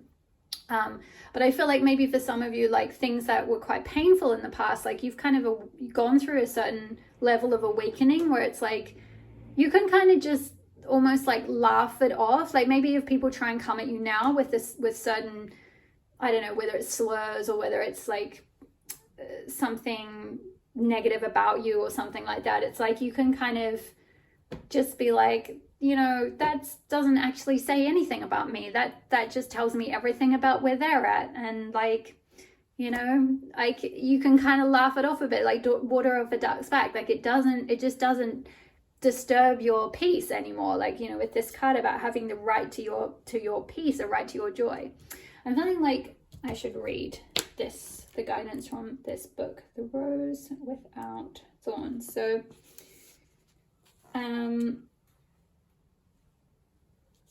I kind of talked about this a little bit, but yeah, there are a small number of roses that are unlike most, possessing few or no thorns, and that's what this card is all about. The Rose Without Thorns is an invitation to dive straight into the sweetness of your life, to rest into the softness, to enjoy the delicious fragrance, to rest in and relish what it means to be currently alive in this body, to embrace all the beauty and bliss that life has to offer. You have a right to your joy, and the Rose Without Thorns wants you to take every ounce of it and right now, to celebrate and lose yourself in the sweetness of your life. This is a rare moment in time of deep peace and enjoyment. You're being called to taste all that it has to offer, to drink it all in. You deserve every drop. You've worked for this moment. Embrace it now with open arms. It's safe for you to enjoy this, to welcome this, to embody all of this. And while life is ever changing and forever inviting us to grow, right now your lesson is to be in the delight of it all. And the transmission is, I have a right to my joy. I appreciate and drink in the sweet nectar of my life. And I feel like that's kind of linking with this card, the Abundance of Sothis, with Stellar Blessings of the Celestial Goddess of Abundance, which I'll read this card at the very end after we've done the tarot, but this card is talking a lot to do with like embracing the flow of abundance. So I feel like the universe wants to bring you things like where you've maybe been in like sort of, you know, like I was talking about with the Artemis card, like maybe you went through a lot of difficulties, or you were sort of exiled in some way, or didn't have access to certain support or something in childhood or in later years in your life, it's like now things are wanting to open up for you. The more that you're able to connect with like your inner sun, your inner light, your inner child, and like really embrace joy and like the right to like having a, you know, a beautiful life where you don't have to kind of struggle and defend and protect and fight for yourself and fight for your needs to get met and all of that. It's like abundance is going to just start to flow in. And I feel like maybe for you, pile number 2, there might be a little bit of worthiness stuff. We'll have a look at the tarot to get a bit more of an idea, but I feel like there might be a bit of a resistance almost, like you're so used to fighting for things or fighting to be kind of heard that it's like you're not necessarily fully open to the abundance that's trying to kind of come in. It's like you're so used to giving and protecting others that you're not used to necessarily receiving and being like, you know, like letting things in that the universe wants to bring in, like an abundance. You know, this doesn't have to be material abundance, so it could be like, you know, just an abundance of like joyful experiences, an abundance of friendships, an abundance of laughter, an abundance of like fun things, you know, fun experiences, or an abundance of like, you know, a really beautiful loving relationship, or you know, it could be like something related to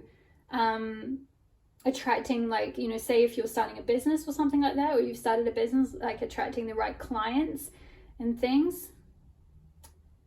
But yeah, whatever it is, it's like there's an abundance of something trying to kind of come to you. Like it could be nourishment as well, like, because this card talked about like nourishing yourself, drinking it all in, you know. So maybe there's something around like one thing you could have struggled with is like maybe for some of you could have gone through like eating disorder things or something related to like denying yourself the right to nourishment or something. Because I'm just seeing with the, you know, the wheat here, it could be like an abundance of like, you know, opening up to just allowing yourself to, yeah, be nourished. But I feel like it's kind of less literal nourishment and more kind of like spiritually and emotionally being nourished by life, you know, letting the universe kind of give you various gifts of abundance, various gifts of nourishment, like time to just like, you know, smell the roses and enjoy life and enjoy sensual pleasures and enjoy like connecting with your inner child and, you know, being creative and having more fun and trying different things and just allowing yourself to laugh and like see the lightness in situations and all of that. Like I feel like, you know, there's quite a like serious energy up here and a much lighter, like, you know, embracing kind of, yeah, joy-filled energy down here. And I feel like that's where you're kind of what you're fighting to get to. But I feel like you've maybe been so focused, I guess, on like this sort of protector energy that you've maybe a little bit lost sight of, like sort of balancing that with your inner child. I feel like your inner child wants you to fight for her, him, they. So let me, I'm just going to clear this away. We'll come back to this card and leave them on there. And let's get some tarot. So pile number 2, when I'm shuffling, if you are enjoying the reading and it's resonating, like the video, it really helps my channel so much, or comment below. You can always leave an emoji if you don't feel like writing anything. As I said, it really helps my channel so much to grow, and I really appreciate each and every one of you who's been commenting and liking. And if you're not already part of the Aries Temple community, consider subscribing. I would love to have you here, and it really helps me when I'm preparing the readings to tune into everyone's energy who's meant to be here on the reading. If you're already part of the community, that helps so much. Okay, so let's get some tarot on. Let me get a bit more guidance on what is pile 2 fighting for. What is pile 2 fighting for? Tell us more about this fight or this initiation for pile 2. So we've got, oh wow, awakening. Interesting, because you also had, you got a double message about awakening with Bodhisattva, and then awakening card number 20. Interesting. Yeah, so I feel like maybe for some of you, you could be going through a bit of a dark night of the soul, or going through an awakening journey that has been a bit of a fight. It's been a bit of an initiation, or a bit of a like well, I mean, that kind of is for everyone really, right? But I feel like for you, maybe there's been a lot of resistance. It could be because I'm just kind of seeing this figure looks a bit like, maybe it says in the book, I can't remember who this is. Number 20, maybe, yeah, traditionally judgment. An apprehensive creature looks up to the skies with a subtle light cast down upon her, illuminating her face and wings. This card is about awakening to a new life. There is potential for redemption. With her arms crossed, she is unsure about entering into this new sense of self. The wings provide power and courage for her to shed what no longer serves and ascend to her higher self. They are growing. She may not even be aware of them yet. It is possible that the wider world is waking up. Now is a great time to appreciate your beauty and potential. The universe is calling your name and it wants to help you reconnect with your openness once more. Yes, that's what I felt with like the Izume card versus like this card. Yeah, because this figure's quite guarded, and you know, they've got the like the bow and arrow kind of already ready to fight sort of thing. And this figure is also quite guarded, that she's got her arms crossed. I thought it might have been a particular person. She kind of looks a bit like Eleanor of Aquitaine or someone like that. I don't know, or maybe someone religious with the kind of head thingy. But anyway, the keywords are rebirth, higher self, awareness, perception, understanding, and blossoming. Yeah, the guidance coming through is like there's a blossoming that you're going through into like being more free, more open, more like just like your full self, like really blooming, really blossoming.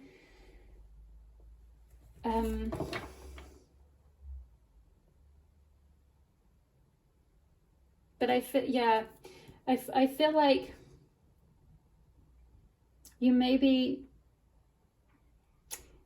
aren't, you know, like I said, with the wings, you're not sort of aware of them yet. It's like maybe this awakening has been going on kind of under the surface a little bit for you. Maybe it's like you've had so much you've had to kind of fight for and like be brave for, like maybe you're still supporting family, or you know, you've got to support, you know, people around you or something like that, and so you're so used to kind of maybe caretaking for others and protecting and defending others that like this sort of connection to your higher self has been happening kind of below the surface. I'm almost getting, we have a bit more guidance on this awakening card and this fight for pile 2. Yeah, I feel like there might have been resistance to your higher self, resistance to trusting your inner wisdom, your intuition, your spiritual side. Ooh, revolution. Interesting. Card number 16, which is the Tower card traditionally. I feel like this is kind of your natural energy, like to revolt, to kind of be the brave one, to kind of like sort of lead the, you know, this kind of looks a bit like, I don't know, something from Les Mis or something, like, you know, lead the battalion, you know, like with a big flag and be like, right, we're going this way, we're fighting for workers' rights, or I don't know, something like that. It's like you could be the type of person who at your workplace, you're, you know, the leader of your, what is it called when people, oh my gosh, I haven't been in corporate for so long, I can't even remember. Union. Like you could be the leader of a union group or something like that, or like you could be just someone who, you know, you'll like fight for, like you'll take up the revolt, you'll lead the revolution towards change for others. And I feel like there is some kind of, I'm hearing like internal revolution that's happening within you. Can we get a bit more? This is interesting energy. What is this revolution? 4 of Pentacles. Conserving, holding on to something. Something about letting go. Letting go of like something, a certain way of being, a certain sort of holding on to something, a certain tradition or a certain way of doing things. I mean, you know, the Tower is all about like, you know, knocking down a false foundation, right? Like something that is not really aligned with us anymore. So maybe some of you have gone through sort of a tower moment in your life, and you might be resisting this sort of awakening, this spiritual awakening. It's come as a bit of a shock, or as a bit of a like unexpected thing, and it's kind of knocking down certain like foundations that you kind of thought you were, certain paths or certain foundation that you were kind of holding to, that, you know, with that Four of Pentacles, that can be like really bedding down, you know, like really holding on to something. Like, you know, I feel like a tower has maybe happened, or a tower is kind of maybe happening internally, but you're kind of holding on to certain ways of being, perhaps. Could be related to money and finances, career, certain like career path or something. You're like, I can't just follow this wishy-washy spiritual stuff. Like, no, this person's got their arms like folded. Like, I don't want to hear that. I don't want to really follow the wisdom of my soul. I'm not ready. But it's like you are ready, because your wings have grown. You already have wings there, but it's like you maybe just don't see them. You maybe feel like you still have to be in this kind of defender energy, this fighter energy somehow. What is the guidance for pile 2 going forward? What is the guidance for pile 2? What does pile 2 need to do? Reclamation, card number 15. Wow. Revolution and reclamation. So the Tower and reclamation, which is the Devil card traditionally, but also this figure also has wings. It's coming out under awakening. This is like connecting with the higher self. This could be like getting held down by the lower self, getting like sort of trapped in the, you know, this figure's got like one hoof in the sort of the rapids, where they could kind of very easily get lost. You know, they could get lured away, pulled away.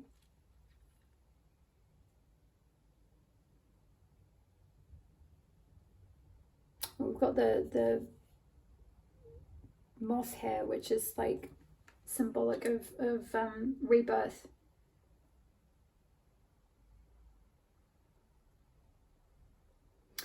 Yeah, reclaiming. There's something around reclaiming like your this eternal child, this child self of you, your true identity, awakening to and reclaiming your true identity.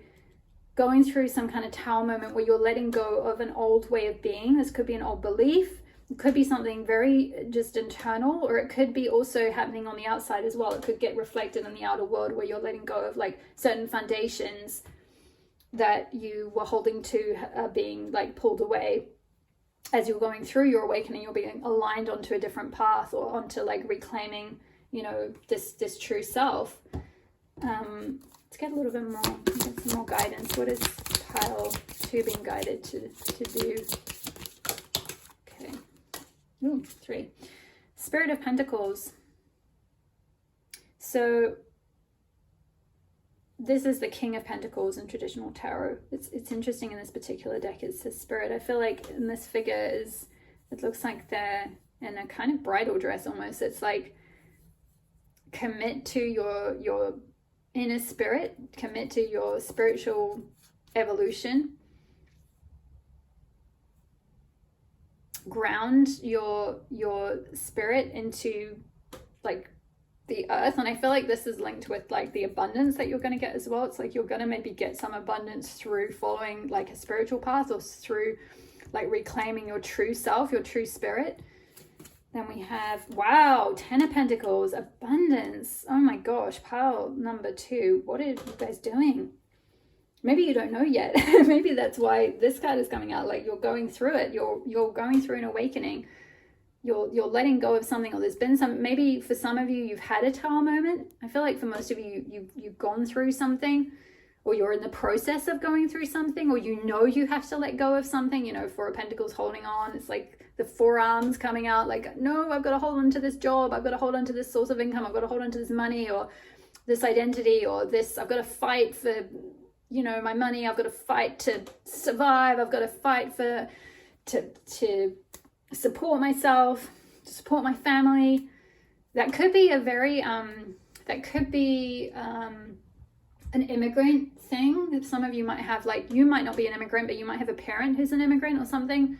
My father was an immigrant to New Zealand, and yeah, he definitely has this kind of energy that like, yeah, that kind of, that fighting energy. It's like you have to fight to kind of prove yourself and prove your worthiness in the new country you're in. And so you may have gone through that. You may be going through it. It may be something your parents went through that you've like inherited. And there may be like a strong conservative, you know, Four of Pentacles can talk about being very conservative, particularly with like finances or your stability and security. It's like, don't like shake the boat. Don't like do something too different. You know, certainly don't do anything that like, you know, it's just something you're doing for fun or that brings you a lot of joy. It's like, you've got to do something that's very serious and that like, you know, brings a lot of stability and security and, you know, where you can see where the money is. But I feel like once you do that work of like really reclaiming your inner child, and some of you may have already done some inner child healing, but I feel like this is calling to do even more. Like there's more of you, that more of your true self, your true spiritual self that wants to like shine through. And you're going through a process of like the devil can talk about like attachments, right? Or like being held back or held down by something, being tied up by something. So you're sort of awakening to like where you've been tied down, where you've been repressed, or like kind of things have been holding you back, where you haven't been able to express your true self. And you're part of maybe this revolution. Maybe you're gonna revolt against, maybe this tower is like, you're gonna leave. You're gonna be like, I'm not doing that anymore. I'm not doing that path. I'm following my soul. I'm following my bliss, you know, as it talked about in this Rose Without Thorns card. Follow your bliss, right? What brings me true joy? What brings me inner fulfillment? What brings me bliss? I'm like leaving, like I'm walking away from something that doesn't allow me to do that. And I'm following my bliss now and finding my feet with that, finding a way to ground and like commit to that and receive abundance. And I feel like once you do, like we've got the 10 of Pentacles, which is the ultimate abundance card. It's like all, you know, all the abundance you could possibly wish for, like legacy of abundance. And it's interesting, on this particular 10 of Pentacles, we've got this amethyst crystal here, which is linked with like the third eye, your intuition, you know, awakening your intuition, your spiritual capacity, your spiritual power. So I definitely feel like for many of you, it may not be for all of you, but for many of you, being called on, you know, going through an awakening, being called onto a spiritual path in some way, to like really invest in that and to kind of see where that leads you. Because I feel like you could have, you could be being called to create some kind of spiritual business, or to, you know, work for some kind of something that like, or just something that brings you bliss. You know, it doesn't have to be a spiritual business. It's just like, where is your spirit? Where is your intuition guiding you? What brings you bliss? What brings you joy? What do you love to do? What makes you feel like this rather than like this? Like, I've got to be on guard. I've got to fight for myself. I've got to fight for my rights. I've got to, you know, strive to be accepted, and, or whatever it is. It's like there's something around,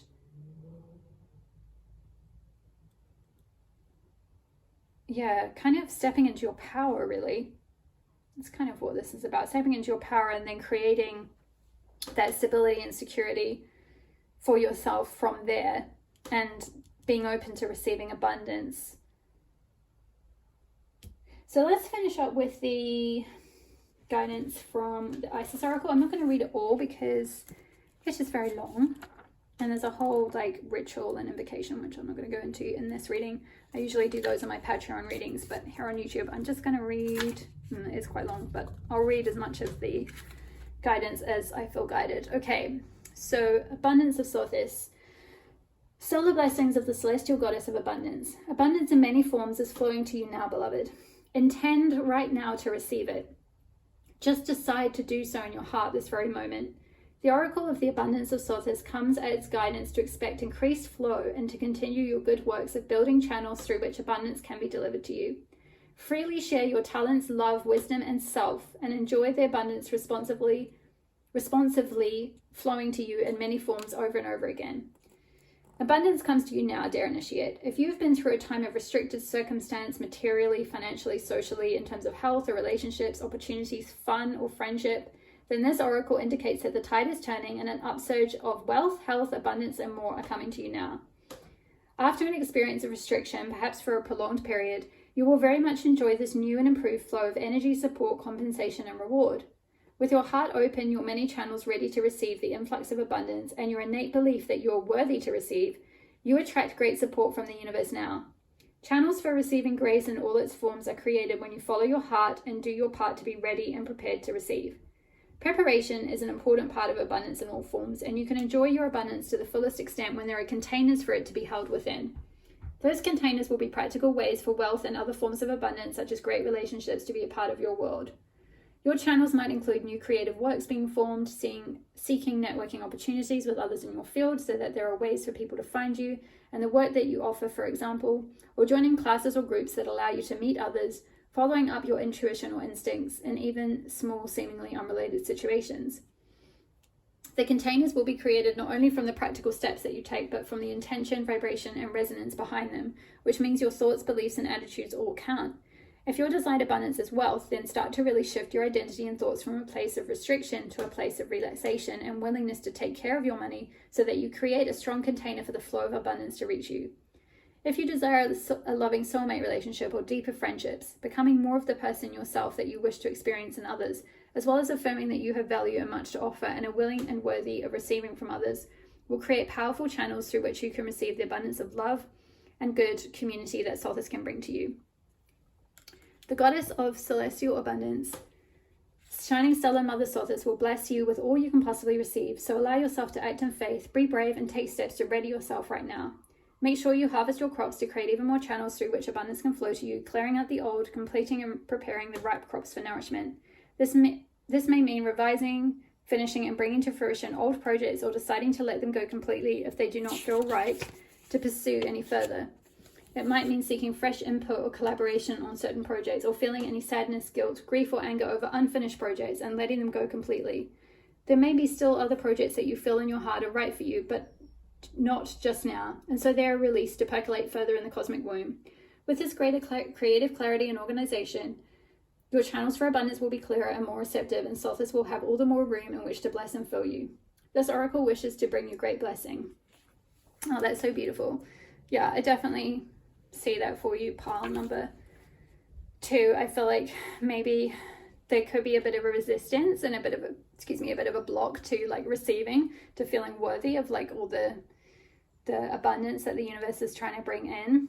And maybe possibly for some of you a bit of a resistance to like that revolution, that tower moment, to letting go of something that is trying to like shift out, and so that it can create space and create a container for you to welcome something new, whether that's, you know, beautiful, like fun, joyful relationships or friendships or experiences that bring you a lot of joy, or, you know, peace, like peaceful situations, like a peaceful workplace, or a type of job that brings you like inner fulfillment. Like maybe it isn't necessarily initially bringing you a lot of money, but maybe it's like, you know, on the side you'll have more time to kind of devote to things you're passionate about and bring some like other sources of income through for yourself, and something that like really brings you a lot of joy and inner fulfillment. I really see that for you, pile number 2. So I wish you all the very best with your brave fight. And if you enjoyed the reading, then leave me a comment below or hit the like button. It really helps me so much. And hit the subscribe button if you're not already part of the community. Would love to have you here. All the best with your journey, and I will see you in the next reading. All my love. Bye. Hi there, pile number 3. If you chose card number 38 with the killer empathy fight, then this will be your reading on what are you fighting for. So pile number 3, when I tune into your energy, I feel like definitely I'm picking up obviously strong empath vibes. That goes without saying with the killer empathy. I feel like you have killer empathy, you have a really strong sense of empathy for others. But I feel like it's interesting in this particular card, the woman here is holding, or the figure here is holding a knife, but it looks like it's kind of pointed towards herself. And I feel like this empathic nature of yours, whilst it is absolutely a really beautiful thing, and we need you, we need empaths, we need sensitive beings, we need those who are like attuned to the suffering of others and are able to help alleviate that. I feel like sometimes this nature of yours, and I feel like it is just such a natural part of you that it's like not really something you have to think about at all. It's just really automatic. I feel like it's something that can sometimes harm you because maybe other people take advantage of it. I feel like certainly I'm hearing like some of you might have gotten ensconced in or embroiled in, you know, a lot of like narcissistic type dynamics, because like empaths literally just attract narcissists like a moth to a flame. Like empaths, and I say they, you, but actually I went through that experience myself, so I know what that's like. And the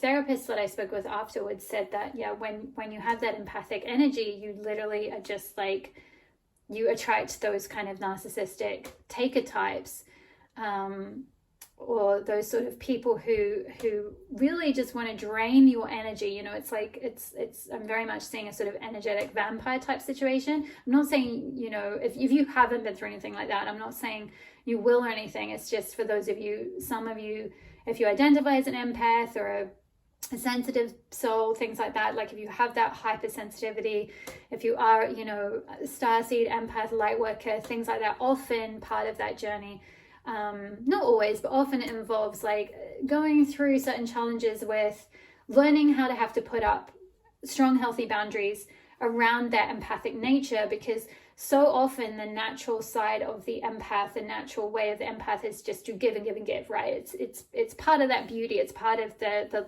you know, the compulsion almost with being an empath is just to want to give love and light and want to give your energy. You know, it feels really good to give, right? It feels really natural to give. It feels like, you know, part of your soul's joy and your path is to just give to others. But sometimes that can come at like the detriment of yourself. Sometimes that can end up being something that like takes away from you. And I feel like this could be something that you could be sort of fighting with at the moment, is like how to set boundaries around others who are taking your energy, who are like draining you, or who are you know, maybe taking advantage of that empathic nature, or taking advantage of your beautiful giving nature, your beautiful giving energy. And maybe you've tried to set boundaries and then they've not really respected them, which can often happen, unfortunately, and very sadly in narcissistic type dynamics, because the narcissist often doesn't respect boundaries. And so it can be a really tough lesson, a really difficult fight to have to put those boundaries up, and to sometimes have to cut ties with, to clear, you know, cut cords with, to clear those types of relationships out, and to then put up really strong boundaries, to become more discerning around, you know, who and when and where are the right situations to be giving our energy, you know, that beautiful, light, loving, giving, empathic energy. You know, who are the right people, what are the right circumstances, when is the right time, you know, for me to give that energy to others, and when do I need to like give it to myself? Because I feel like there's a lot around like fighting to learn how to give it to yourself, which we'll get into with the other oracle cards. But I just want to, before we move on, I want to read from the guidebook, which I've put over here. So card number 38, I think it's probably going to say pretty similar from what I've said, but let's see. So make no mistake, empathy can kill you. If not balanced with boundaries and self-protection, empathy can erode our energy, stealing our vitality. This is a moment to pay close attention to the balance your empathy is striking or not. Help those who have demonstrated their willingness to help themselves rather than jumping in to save, solve, or fix. Trust that others have their own guides and their own soul's code to assist their journey. Resist the impulse to caretake or rescue, allowing others the opportunity to grow, expand, and develop their own agency. You are an empath and you can't turn that off. So hold the tension between empathy and boundary. Decide to hone your discernment. Bypass the urge to manage another's experience. Keep your precious empathic energy in balance. Yeah, and I definitely feel like that's something you've had to maybe fight to learn to do, sort of maybe the hard way. Or just, even throughout your life, it could be learning, perhaps it's been something that, people have taken advantage of quite a lot, like maybe within family dynamics and things like that. You might have grown up in a codependent dynamic, and I mean that in the original sense of codependent, which is the codependent to someone who is an addict, not in the sense that it's become kind of commonly known as like someone with anxious attachment and has difficulty within relationships and so forth. I mean it in terms of, having codependency in terms of being the person who an addict is dependent on. And so you've had to kind of always be there for someone, perhaps in your family, or it could have been a past relationship. There could have been I'm hearing someone who was married to someone who maybe was an addict, or like where you gave that beautiful, precious, empathic energy to try and save them, right? Like to try and help them, to try and heal them, to try and support them, to try and rescue them maybe, or to like help fix them, or to help them get through their addiction or something like that.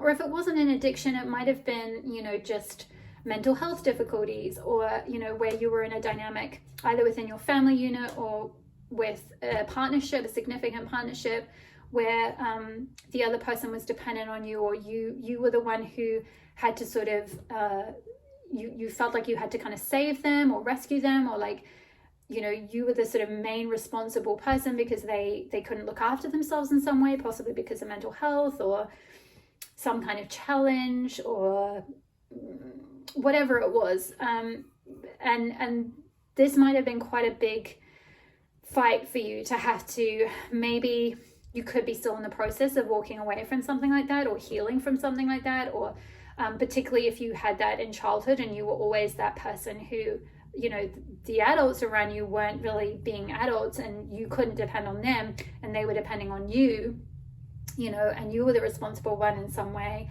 and you were the one who was trying to like support everyone or something. And so like, then in adulthood, you've then attracted similar kinds of relationships or dynamics, either within, friendships or within romantic partnerships, where it's a similar dynamic where you're kind of the one who's expected to like give and give and give and like support and support and support until you're completely kind of drained and emptied out and burnt out and all of that.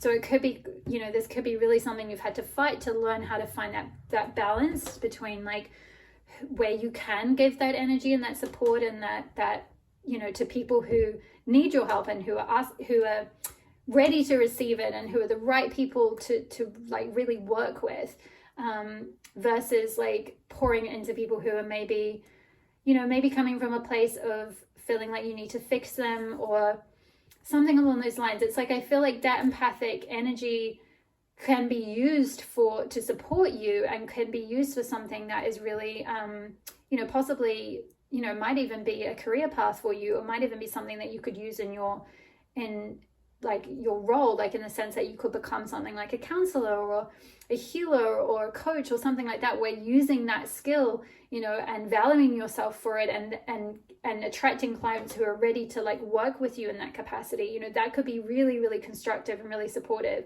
And that could be something that you're in the process of fighting for. But let's have a look at your other oracle cards. So we've got the archetype card we got was card number 27 with the unseen. Yeah. Healing the mother line, healing ancestral work, mother line, and growing up. We've got I am whole, card number 30 with wholeness. We've got well with memory. We've got goddess Re with flow, card number 43, which came out in reverse. And we've got talismans of potency, charging sacred objects of power. So I'm going to start off with your oracle cards and the channel messages I got through, and then we're going to look at the tarot. I've got this is the Goddess Tarot by Chris Waldo, which we'll get into for you afterwards. and then we'll finish up with the guidance from the Isis card. But yeah, I feel like, coming back to what I was saying about like maybe some things in childhood, I feel like this unseen card is coming through because I feel like there was like some sort of abandonment in childhood, or neglect, or maybe even like the people you were around, if they weren't sort of addicts or had mental health things or anything like that going on, they just maybe didn't have time to really see you, or they didn't really have the emotional capacity to really see you for who you really were. Like maybe, you know, they hadn't had a very good model of parenting. And this is not to justify or excuse it, but it's just to kind of say that like they, you know, they weren't seen in turn in their childhood and their adult lives, and as a result they were not able to truly see you for who you truly are. They weren't able to truly value you, to truly see your true beautiful self, or see your empathic nature, and either maybe that empathic nature was then taken advantage of by someone in your family, or just ignored, or like, yeah, there was just this energy of maybe not being seen, not feeling heard, something like that. But I feel like as a result, like this card can also talk about your being able to see beyond the veil, right? To be able to see what's unseen, like to be able to see, you know, spirits or ghosts, or like, you know, to be able to connect with the other side, you know, to be able to connect with your ancestors. And we've got with healing the mother line, ancestral work. And also this whale memory card also talks about ancestral work and connecting with your ancestors. So I feel like for you, part 3, that could have been something that could have been really strong for you. Maybe growing up, you know, you might have been really tuned in, really, you know, if you were empathic, chances are you might have been, you know, highly intuitive, highly spiritual, highly, you know, you might have had sort of mediumship abilities, like just naturally, like you might have just been able to connect in with, you know, the spiritual side with, you know, passed on ancestors, passed on loved ones, things like that. And maybe that was something that wasn't really valued or recognized within your family. It may have even been suppressed, or something like that. It may have just been not, you know, not really embraced, like your sensitivity, your intuition, your caring nature, your connection with like the other side, with your ancestors, or spirituality, or, you know, spirit, whatever it was. It's like that maybe wasn't valued, or it wasn't allowed, or something like that. So I feel like as well, what's coming through with this healing the mother line, I feel like there might have been quite a strong mother wound coming through. It may not be for all of you. This could have come from somewhere else within your family or within a relationship, but certainly there's something along the mother line. If it wasn't directly your relationship with your mother, it could just be something in your lineage, like in your ancestral family, that could have gotten passed down, like kind of trauma, or some sort of a like suppression or something, something around like not being seen, like maybe a fear of being seen as well, like this like sort of energy of, you know, stay small, like don't be seen, you know, women should be seen and not heard, or something along those lines, like some kind of programming or conditioning around like on the female side of the family, on the mother side of the family, that then like has been passed down to you, like maybe subconsciously. You know, I was watching something the other day that this holistic homeopath woman was talking about how there was this study done with rats, where I talked about this in a previous video, so you might have heard me talk about this before, apologies if you have, but it's coming up again to talk about, which is that there was a study done with rats where it's quite horrible actually, and I don't condone the study, but this was what they did back in the day to like test about like trauma response and stuff. And they gave these rats, they played this sound, and then they gave these rats an electric shock, and then they kept doing it like over a period of time. They'd play the noise, and even without giving them more electric shocks, the rats would show trauma response from hearing the noise, because they obviously associated that noise with, you know, having an electric shock. Anyway, the point of the story is that you know, that's kind of to be expected. But then they tested the children, the rat babies of that generation, one generation down, and they didn't give them any shock. They just played the noise. And just from hearing that noise, the rats one generation down showed trauma behavior.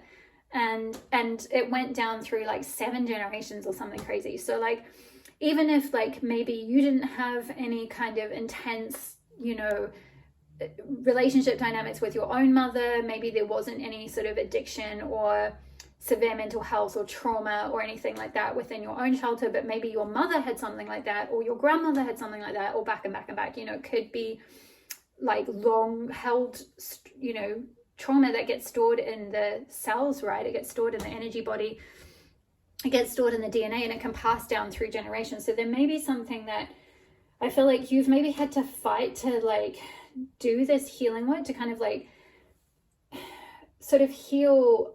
Like I feel like for you, pile 3, you're kind of the first generation who's doing this work, which yeah, chances are if you're a starseed, an empath, a light worker, things like that, that often is the way. Not always, but very often. And it's frustrating because obviously, and I've talked about this before as well, how frustrating it can be when you come across those kind of highly evolved light worker people who have had like mothers, or even, you know, like they're like, I'm a 3rd generation psychic or witch or whatever, healer, and like their parents have kind of already gone through clearing out loads of stuff and like being really tapped in and spiritually awake, and they've been brought up in this like really beautiful awake environment where their intuition is supported. And I mean, it's not to say that they're necessarily like, you know, that they didn't have any other dysfunctions or anything, but like, you know, they kind of grew up in an environment where, you know, that sort of that feminine side was supported, that empathy was really supported and encouraged, their intuition was supported, they were really seen for who they are maybe.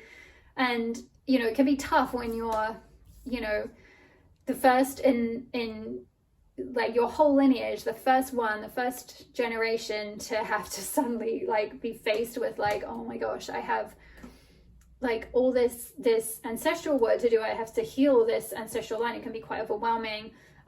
You know, with the whale here, like whales live for like forever, right? They live for ages, and they're kind of, it's that energy of like an old soul. And I kind of get that vibe from you, pile 3, that you know, like you are an old soul. You've maybe, this isn't your first time on earth, you've been here many times before, and you are like an empath, a light worker who gets seeded into families with a lot of density and a lot of like, yeah, a lot of trauma, or a lot of intergenerational trauma, a lot of density that builds up over time. And like you are the one that gets seeded in, like like you agree to this. This is not like against your will, like your soul, your higher self agrees to this before you come and incarnate on this planet. But you've been seeded to like kind of like be the first one, to be the star seed, to be the empath who comes and like feels all of that and is able to clear it out, is able to do the first lot of healing, and like be able to yeah, essentially like heal that ancestral line that hasn't been able to be healed before. And I feel like it's also connected with this goddess Re and flow here. Re is the Greek goddess of flow, of the ocean, of abundance, and all of that, being open to like receiving. It's very like it's very feminine energy, and with it coming out in reverse, the alignment message talks about like trying to control too many things and not going with the flow, not allowing the universe to bring things to you. And this card, the Killer Empathy card, also kind of talked about sort of needing to fix or needing to try to like heal someone else, or like kind of sort something out for someone. So there could be this part of this wounding could be around control and around like not going with the flow. Part of the healing that you've been doing is like, you know, learning to go with the flow more.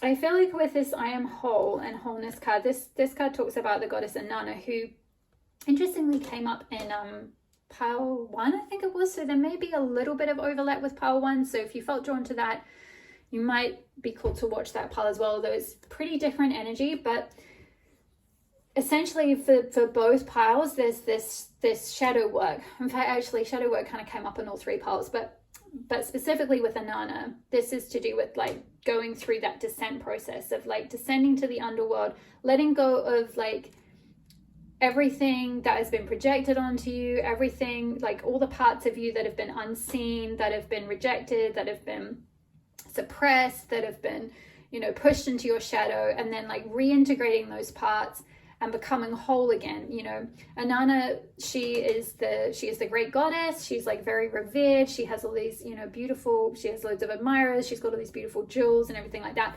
And then one day she has to go down to the underworld to meet her dark sister. She's called Ereshkigal, who really is just the other half of her own self. It's her shadow side, her dark self, the part of herself that is in her unconscious that she hasn't met. And as she descends the steps into the underworld from the upper world, she has to release a piece of clothing or a piece of jewelry that is like a symbol of attachments to the material world, to her earthly self, to, you know, her identity, to like her ego self, to like all this aspects of herself that have been projected onto her. And she has to release all of those and come to meet her dark sister Ereshkigal in the underworld, completely naked and surrendered. And from there she can like integrate. She meets, you know, she goes through like a dark night of the soul. She's there for 3 days, and she really meets, you know, all these parts of herself that have been buried in the underworld and not seen the light of day, right? Like all these aspects that have been unseen. And she's able to reintegrate those and embrace them again, and embrace both her shadow side and her light side. And then she can come back up to the earth now, you know, and reclaim all that beauty and, you know, all her adornments and everything. But it's like without that need for any of that anymore. It's like she can embrace that shadow aspect of herself as well as her light side. And I feel like maybe there's something around with that empathy thing. It's like embracing the dark and the light of that, and embracing, like, you know, the need to both honor that generous and giving nature and that sort of that light side of being an empath, which is to give and to support and to heal and all of that, but also to like honor yourself and your own boundaries, and to like stand up for yourself and discern where you should give that energy and where you need to give it to yourself. Because there might be something in doing that shadow work, which for some of you may have already done that process. Others of you might be midway through this. This might be something you're fighting with at the moment. You might be very much in the middle of this sort of descent process and this shadow work process. And others of you may be very new to this. And the key is to, there's something around some aspects of you that when you do that descent work, when you do that shadow work of going into the underworld, there could be some memories that might surface up that you may need to reconnect with, to heal from some things, some aspects of yourself that were repressed or suppressed or hidden away when you were a child. That is those things, those memories, those aspects of yourself that have been suppressed are key to unlocking why you may be overgiving and dropping your boundaries, or not putting up strong enough boundaries to protect your energy, why you feel you need to control, to, you know, not allow the healing process to go through the, you know, go with the flow, to not allow others to kind of necessarily go through their own journey and to like be where they're at, like to feel this need to kind of step in and save and rescue. And I feel like when you do that descent process, when you do that shadow work process, when you do that inner child healing, certain memories and certain things that you maybe haven't been able to see yourself will come to light, and you'll be able to heal this. And for some of you, like I said, this may not even be your own memories or your own childhood. This could be like deeper work than that. This could be from your ancestral line that could come through. But you can ask your guides for support with that. You can ask the goddess for support. You can, you know, for some of you, if you're really new to it, you may need to seek support of a shadow work therapist or counselor, or you know, there's loads of resources online. There's lots on YouTube. What I'm hearing specifically is there was a lady on YouTube who does, I'm not sure if she's like a therapist officially or if she's just kind of learned a lot of techniques from her own life, but she's called the Crappy Childhood Fairy or something like that. She has a YouTube channel, so for some reason that's coming specifically through for someone that could be useful. She talks a lot about, yeah, like certain, like, I think she talks a bit about codependency and about, I think she talks about empaths and, like, you know, often how we can get into these patterns of overgiving and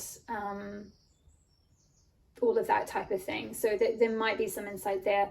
But yeah, you know, there may be like a workbook. There's like, I believe there's like plenty of, you know, inner child workbooks and things like that. So maybe when you're next browsing a bookstore, you might feel called to, you know, do something like that, do some sort of extra work, you know, find some resources, find some support, maybe a support group, or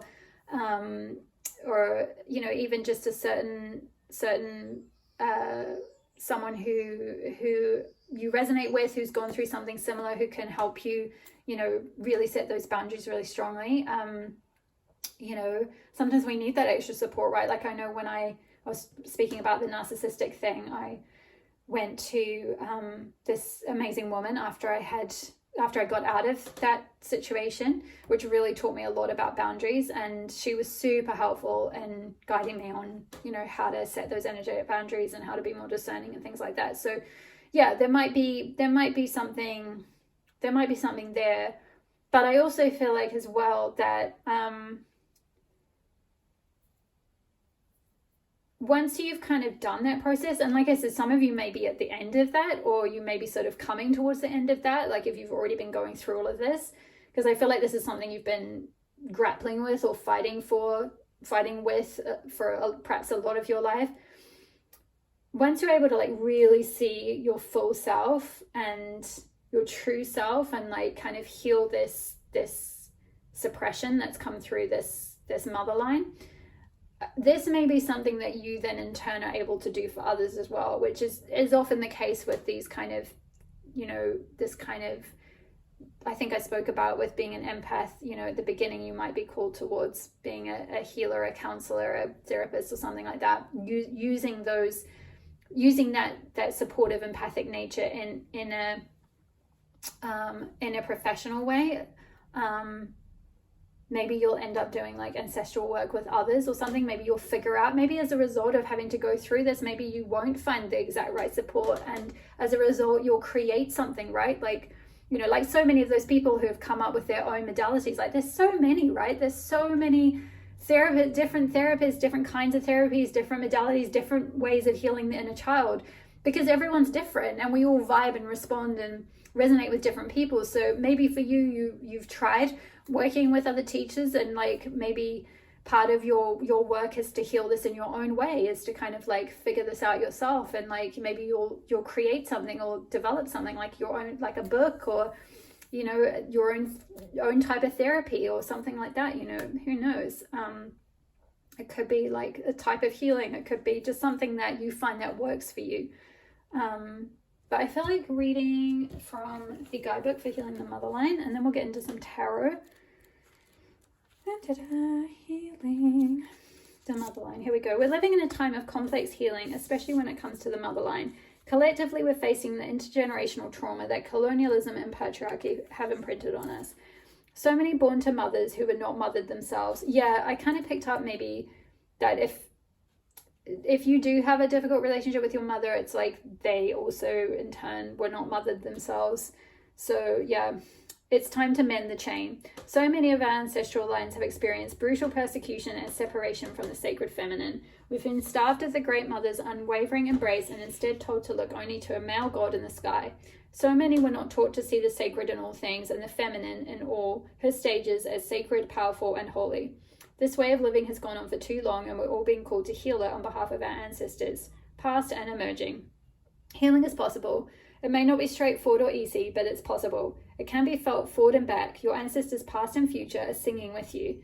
It's time to release our mothers all the way back for what they may not have been able to give, to find a way to cultivate the loving mother within, to treat ourselves with the same deep reverence, adoration, understanding, and compassion that we longed for all along.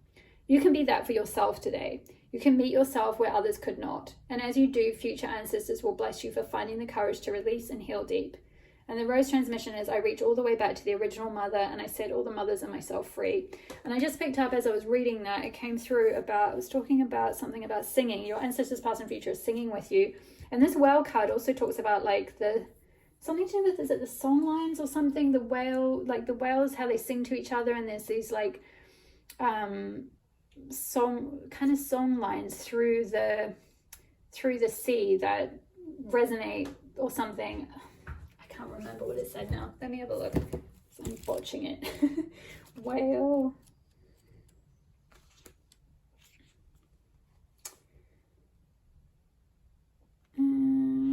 What is it talking about? Through mysterious waters, whales' sonorous protections keep your forebears safe. They wrap around you now as you look into the past to recall fragmented wisdom. Whale's old song. There's a double message about song. Whale's old song will empty you of amnesia and fill you with new and ancient knowing. She will sing you to your source. Here it is. Just as energy waves create and sustain form, it is said that the collective whale song encircling the planet may be the positive frequency that is continually remembering our Earth together. These complex song lines continually evolve according to some underwater secret, yet they are sung in chorus across thousands of miles. Recall that you too descend from wise beings who knew the power of song. Connect to this lineage and receive the primordial reciprocity of sound. Gather your circle to chant praise and prayer. Singing together transmits age-old healing waves out to all creation. Sound also transforms through deep listening. Tune your ear to notes that plumb the substratum of remembrance. To recover the bones of your story and their embedded wisdom, ride on the back of whale's otherworldly song. Wow. So possibly sound healing or singing could be something that could very much heal this ancestral line. I almost see like this person's like, I mean, they're not, but I kind of just saw like a sound bowl, like sitting in like a sound bowl kind of room or something and receiving sound healing. So that could be very healing. Or yeah, doing something related to the voice, singing, speaking. This card is very blue, which is linked with the throat chakra, which is all about self-expression. And it spoke about sort of rewriting your story or telling your story. And which is very much like linked with that therapeutic process, right? Of like retelling, reclaiming your own story. So yeah, let's get into the tarot. I'm going to move these out of the way. And then we'll look at the talismans of potency. Guidance to finish up with. Whoops, I'll leave that one there. So while I'm shuffling this, if you guys are resonating with the reading, then hit the like button or comment below or leave an emoji for me if you don't feel like writing anything. Consider subscribing if you're not already part of the channel. It just helps my channel so much to grow, and I really appreciate each and every one of you who has been doing that. Okay. So let's have a look now at, just get a little bit more of a story. What is pile 3 fighting for? Tell us more, please, Spirit. Oh. Tradition, do you know? Interesting. This is the Hierophant card in traditional tarot. I feel like this is more. Let's get a bit more of a story because I feel like this is not the whole thing. What is pile 3 fighting for? Let me get some more. Whoa, magic, which is a magician. Isis. Interesting. We've got Isis and we've got that Isis from the Isis deck here. Talismans of potency, and Isis is pictured here.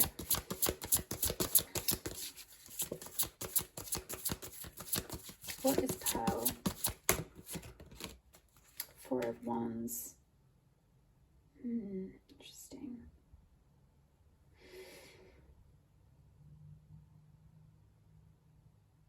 This could be. This could be something, because this card can talk about, and also Goddess Juno is the goddess of, the Roman goddess of marriage and relationships and protector of women and children and the home. And the Hierophant can talk about sort of traditions and commitment and sort of traditional authority and traditional customs and things like that. And we've got Four of Wands, and we've got two figures getting married here. So maybe, and then we've got Magician right in the middle. Two major arcana cards. So this is big life stuff that you're working through. I feel like you're creating a foundation. Four of Staves, which is Four of Wands. This is like, you know, commitment, creating a foundation for yourself. This can also speak of, you know, not necessarily just marriage on the outside, but like an inner union, inner marriage within, an inner commitment, an inner union between your masculine and your feminine. And sort of grounding into that, you know, like Four of Wands is about foundations. It's about like commitment and putting, you know, planting in the soil, like, you know, your vision for where you want to go, and saying, right, this is where I'm going to be. This is where I'm going to plant myself. Maybe this is saying like if that's something that you're aiming towards, if that's something that you're fighting for, that you want to bring in your life, that is something that you can manifest with the Magician card here. You can absolutely manifest that if you want that traditional relationship, if you want that traditional, you know, commitment, marriage. Maybe that's something that you haven't maybe been able to do before, or you haven't had much luck with, or you've always attracted with that killer empathy energy or archetype. You might have attracted people who took advantage of that. So you're really looking to create a more balanced relationship, you know, equal give and take. You know, we've got two wands on each side. It's like both parties bring equal, you know, equal commitment, equal share of responsibilities. You know, they both support each other. There's not just one person sort of taking from the other. So it could be about that. If it's not related to relationships, or if you're already like in a relationship or something, this is kind of more of an inner process of really grounding into yourself, really rooting into yourself and your power as well. This Magic card, this Isis card can speak of power. Your ability to like manifest what you want in your life, your ability to like, you know, commit to yourself, to set a strong, healthy foundation for yourself. Maybe that's not something you've been able to manifest. Can I get a clarifier for this Tradition card? Get a clarifier for the Tradition card. Whoa, oh my gosh, that is way too many. Okay. Take these two. Four of Swords and Six of Cups. Healing from something in childhood. I feel like Six of Cups can be to do with nostalgia and memories of the past. And we had the memory card with that, the whale. So yeah, healing from childhood, healing from maybe old connections, old relationships, old ways of being, old dynamics. You know, healing that mother line, as it talked about, the ancestral line. Healing things from the home, wounds or things from the home. Or, you know, some of it could be happy memories, but, you know, with healing being here, Four of Swords, you know, time out to sort of rest, to recuperate, to recover, to, you know, restore your energy. Because maybe there was sort of a lot taken from you. It could have been from... okay, this could have been from a marriage. So yeah, I think I picked up when I was saying something earlier about, I picked up maybe someone was in a marriage with someone who was maybe either narcissistic or something like that, or there was or maybe an addict or something where like your energy got taken advantage of quite a lot. So yeah, Tradition could be, you know, that could be speaking of that commitment, because Tradition can be like, you know, like I said, a traditional authority, a traditional commitment, something along those lines. That you're going through a healing, and the reason you kind of manifested that was because of childhood stuff, because of what felt comfortable to you, how you were you know, with your family or something like that. But I feel like you're coming into your power with this Isis card. Like, you're healing from all of this and you're stepping more into your power so that you can be clear about what type of relationship or what type of life you want, what type of, what, you know, how you want your life to look. You can like set those healthy boundaries and you can manifest what is meant for you. What is the guidance for, let's put these two back. What is the guidance for pile 3? What is the guidance? What are the next steps for pile 3 on this fight? What are the next steps for pile 3 on this fight? Ooh, that's a lot. Okay. Your cards are very chatty. So 6 of Swords, so moving towards calmer waters, moving away from some kind of like difficult experiences. You know, 6 of Swords follows the 5 of Swords, and the 5 of Swords can be about conflict and about not being understood, you know, being sort of left out in the cold, rejected, like, you know, getting, possibly neglected or just leaving, feeling misunderstood. And you're moving on from that place. You're moving on from this healing journey, from something that was difficult. You're moving forward in your life. We've got Ace of Pentacles, so brand new, stable beginning. Like I said with the 4 of Wands, it's like you're finding that stability, you're grounding your energy, you're grounding within yourself, you're committing to yourself, you're uniting your masculine and your feminine energies. You're creating a stronger foundation for yourself that's going to bring in this new beginning that's going to be very stable, very secure, very abundant, very blessed, I feel like. And we've got the Sun, which is all about shining your light, being your true self, you know, being your true identity, coming out in the world, you know. I feel like that's not something, you know, with that Unseen card, you haven't been able to shine your inner sun. You haven't been able to, you know, express your true self fully, or if you did, you didn't feel ever like you were really seen. But I feel like in this new beginning that you're moving towards here with the 6 of Swords, you're moving forward towards this brand new beginning where you're able to, that is just so optimistic, you know. The Sun can speak of your inner child as well. So this could be like this brand new beginning where you're really connected with your inner child. And we've got Prince of Cups, which this can be a figure coming in. This could be, you know, if for those of you that did resonate with the relationship side of things, where you're wanting to manifest a beautiful committed union that's equal and that, you know, doesn't take advantage of your empathic nature, someone who brings, you know, equal energy to the table, then this could be that person coming in and making an offer. It could be a new romantic interest in your life. But I also feel like this can also speak of, you know, the Prince of Cups or the Page of Cups can be about, you know, creativity and going with the flow more, which we had, I think, we had flow. You know, because Cups is emotional energy, water energy, going with the flow energy. And we had flow, which came out in reverse, like there was a blockage. There was something stopping you from allowing, from receiving, from you know, allowing the universe to like just guide you in the right direction. There was sort of that need to control maybe. But with this Prince of Cups, this could also be you stepping into that energy of being, you know, more curious, more open, more receptive, more allowing the universe to flow, allowing yourself to go with the flow of the universe where it's guiding you, allowing yourself to like connect in with your intuition more. They can speak of that as well. So yes, let's finish up with the Talismans of Potency card.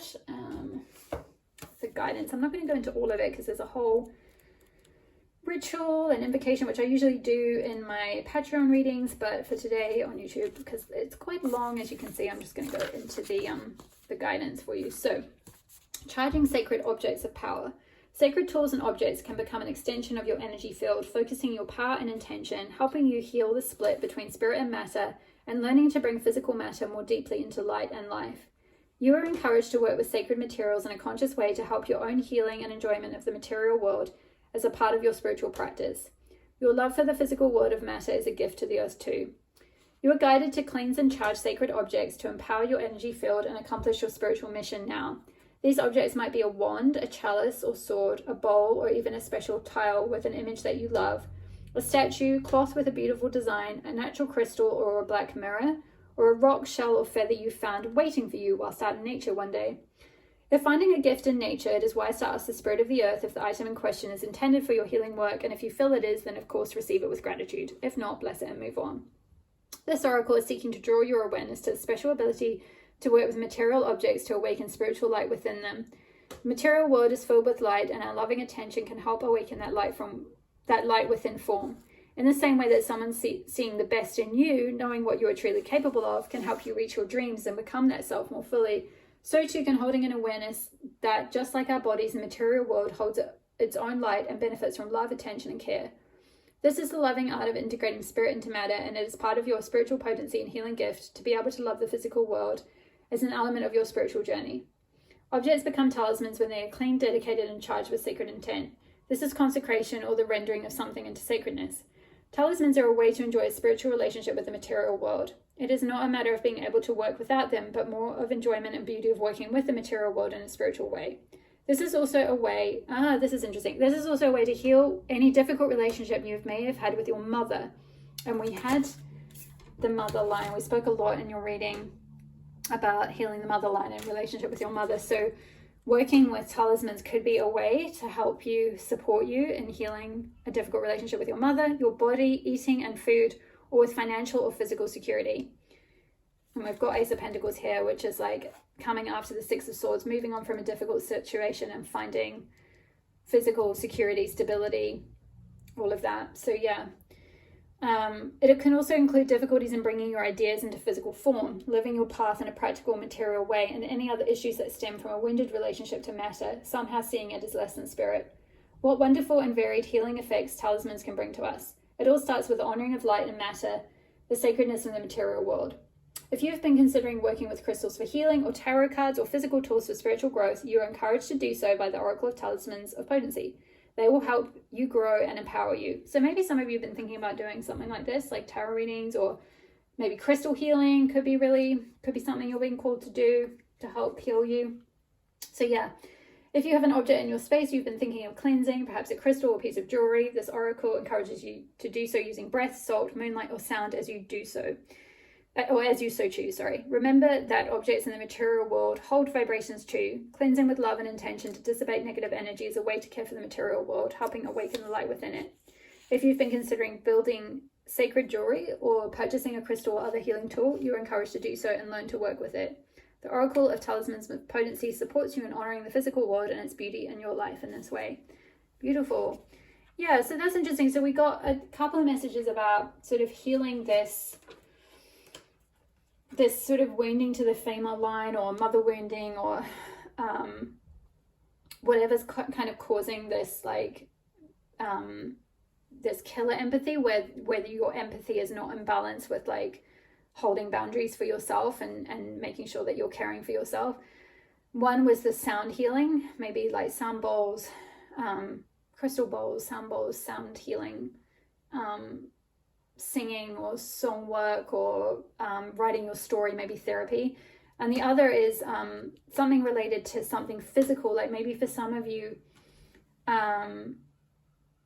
it's coming back to, you know, that with that unseen, it's like doing something like this with tarot, where you can like have yourself reflected back to you in a material sense, where you can actually see it, you can kind of like interact with it, you can see what your shadow is trying to tell you, you can see what your inner child is trying to tell you, you can see what your subconscious is trying to tell you through some sort of visual aid. Like it could be tarot, it could be some form of divination, or you know, it could be using crystals or something like that. Something doing sort of crystal healing could be really supportive for some of you. Like maybe rose quartz could be really helpful. That is a really good crystal for healing the heart chakra. So yeah, it could be either of those things, or a combination of them, or this is something that maybe you're going to develop yourself, some sort of your own modality that supports you in healing from some kind of wounding, some kind of, it could be, like I said, ancestral wounding, healing the mother line. There could be some deeper way, and you could be already doing it, or some of you could be figuring that out, or you could be new to it. But wherever you're at in your journey, I feel like you are going to get this new beginning. You are going to create this stability and security and all the love and yeah, being able to like shine your light and connect in with your true value. I feel like connect in with like, you know, this inquisitive nature of like, you know, offering yourself a cup of love. I feel like it's like self-love really. And from there, you'll receive that from the outside from others as well. So I hope that supported you. Pile number 3, hit the like button if you liked it. Write me a comment below or drop me an emoji if it supported you.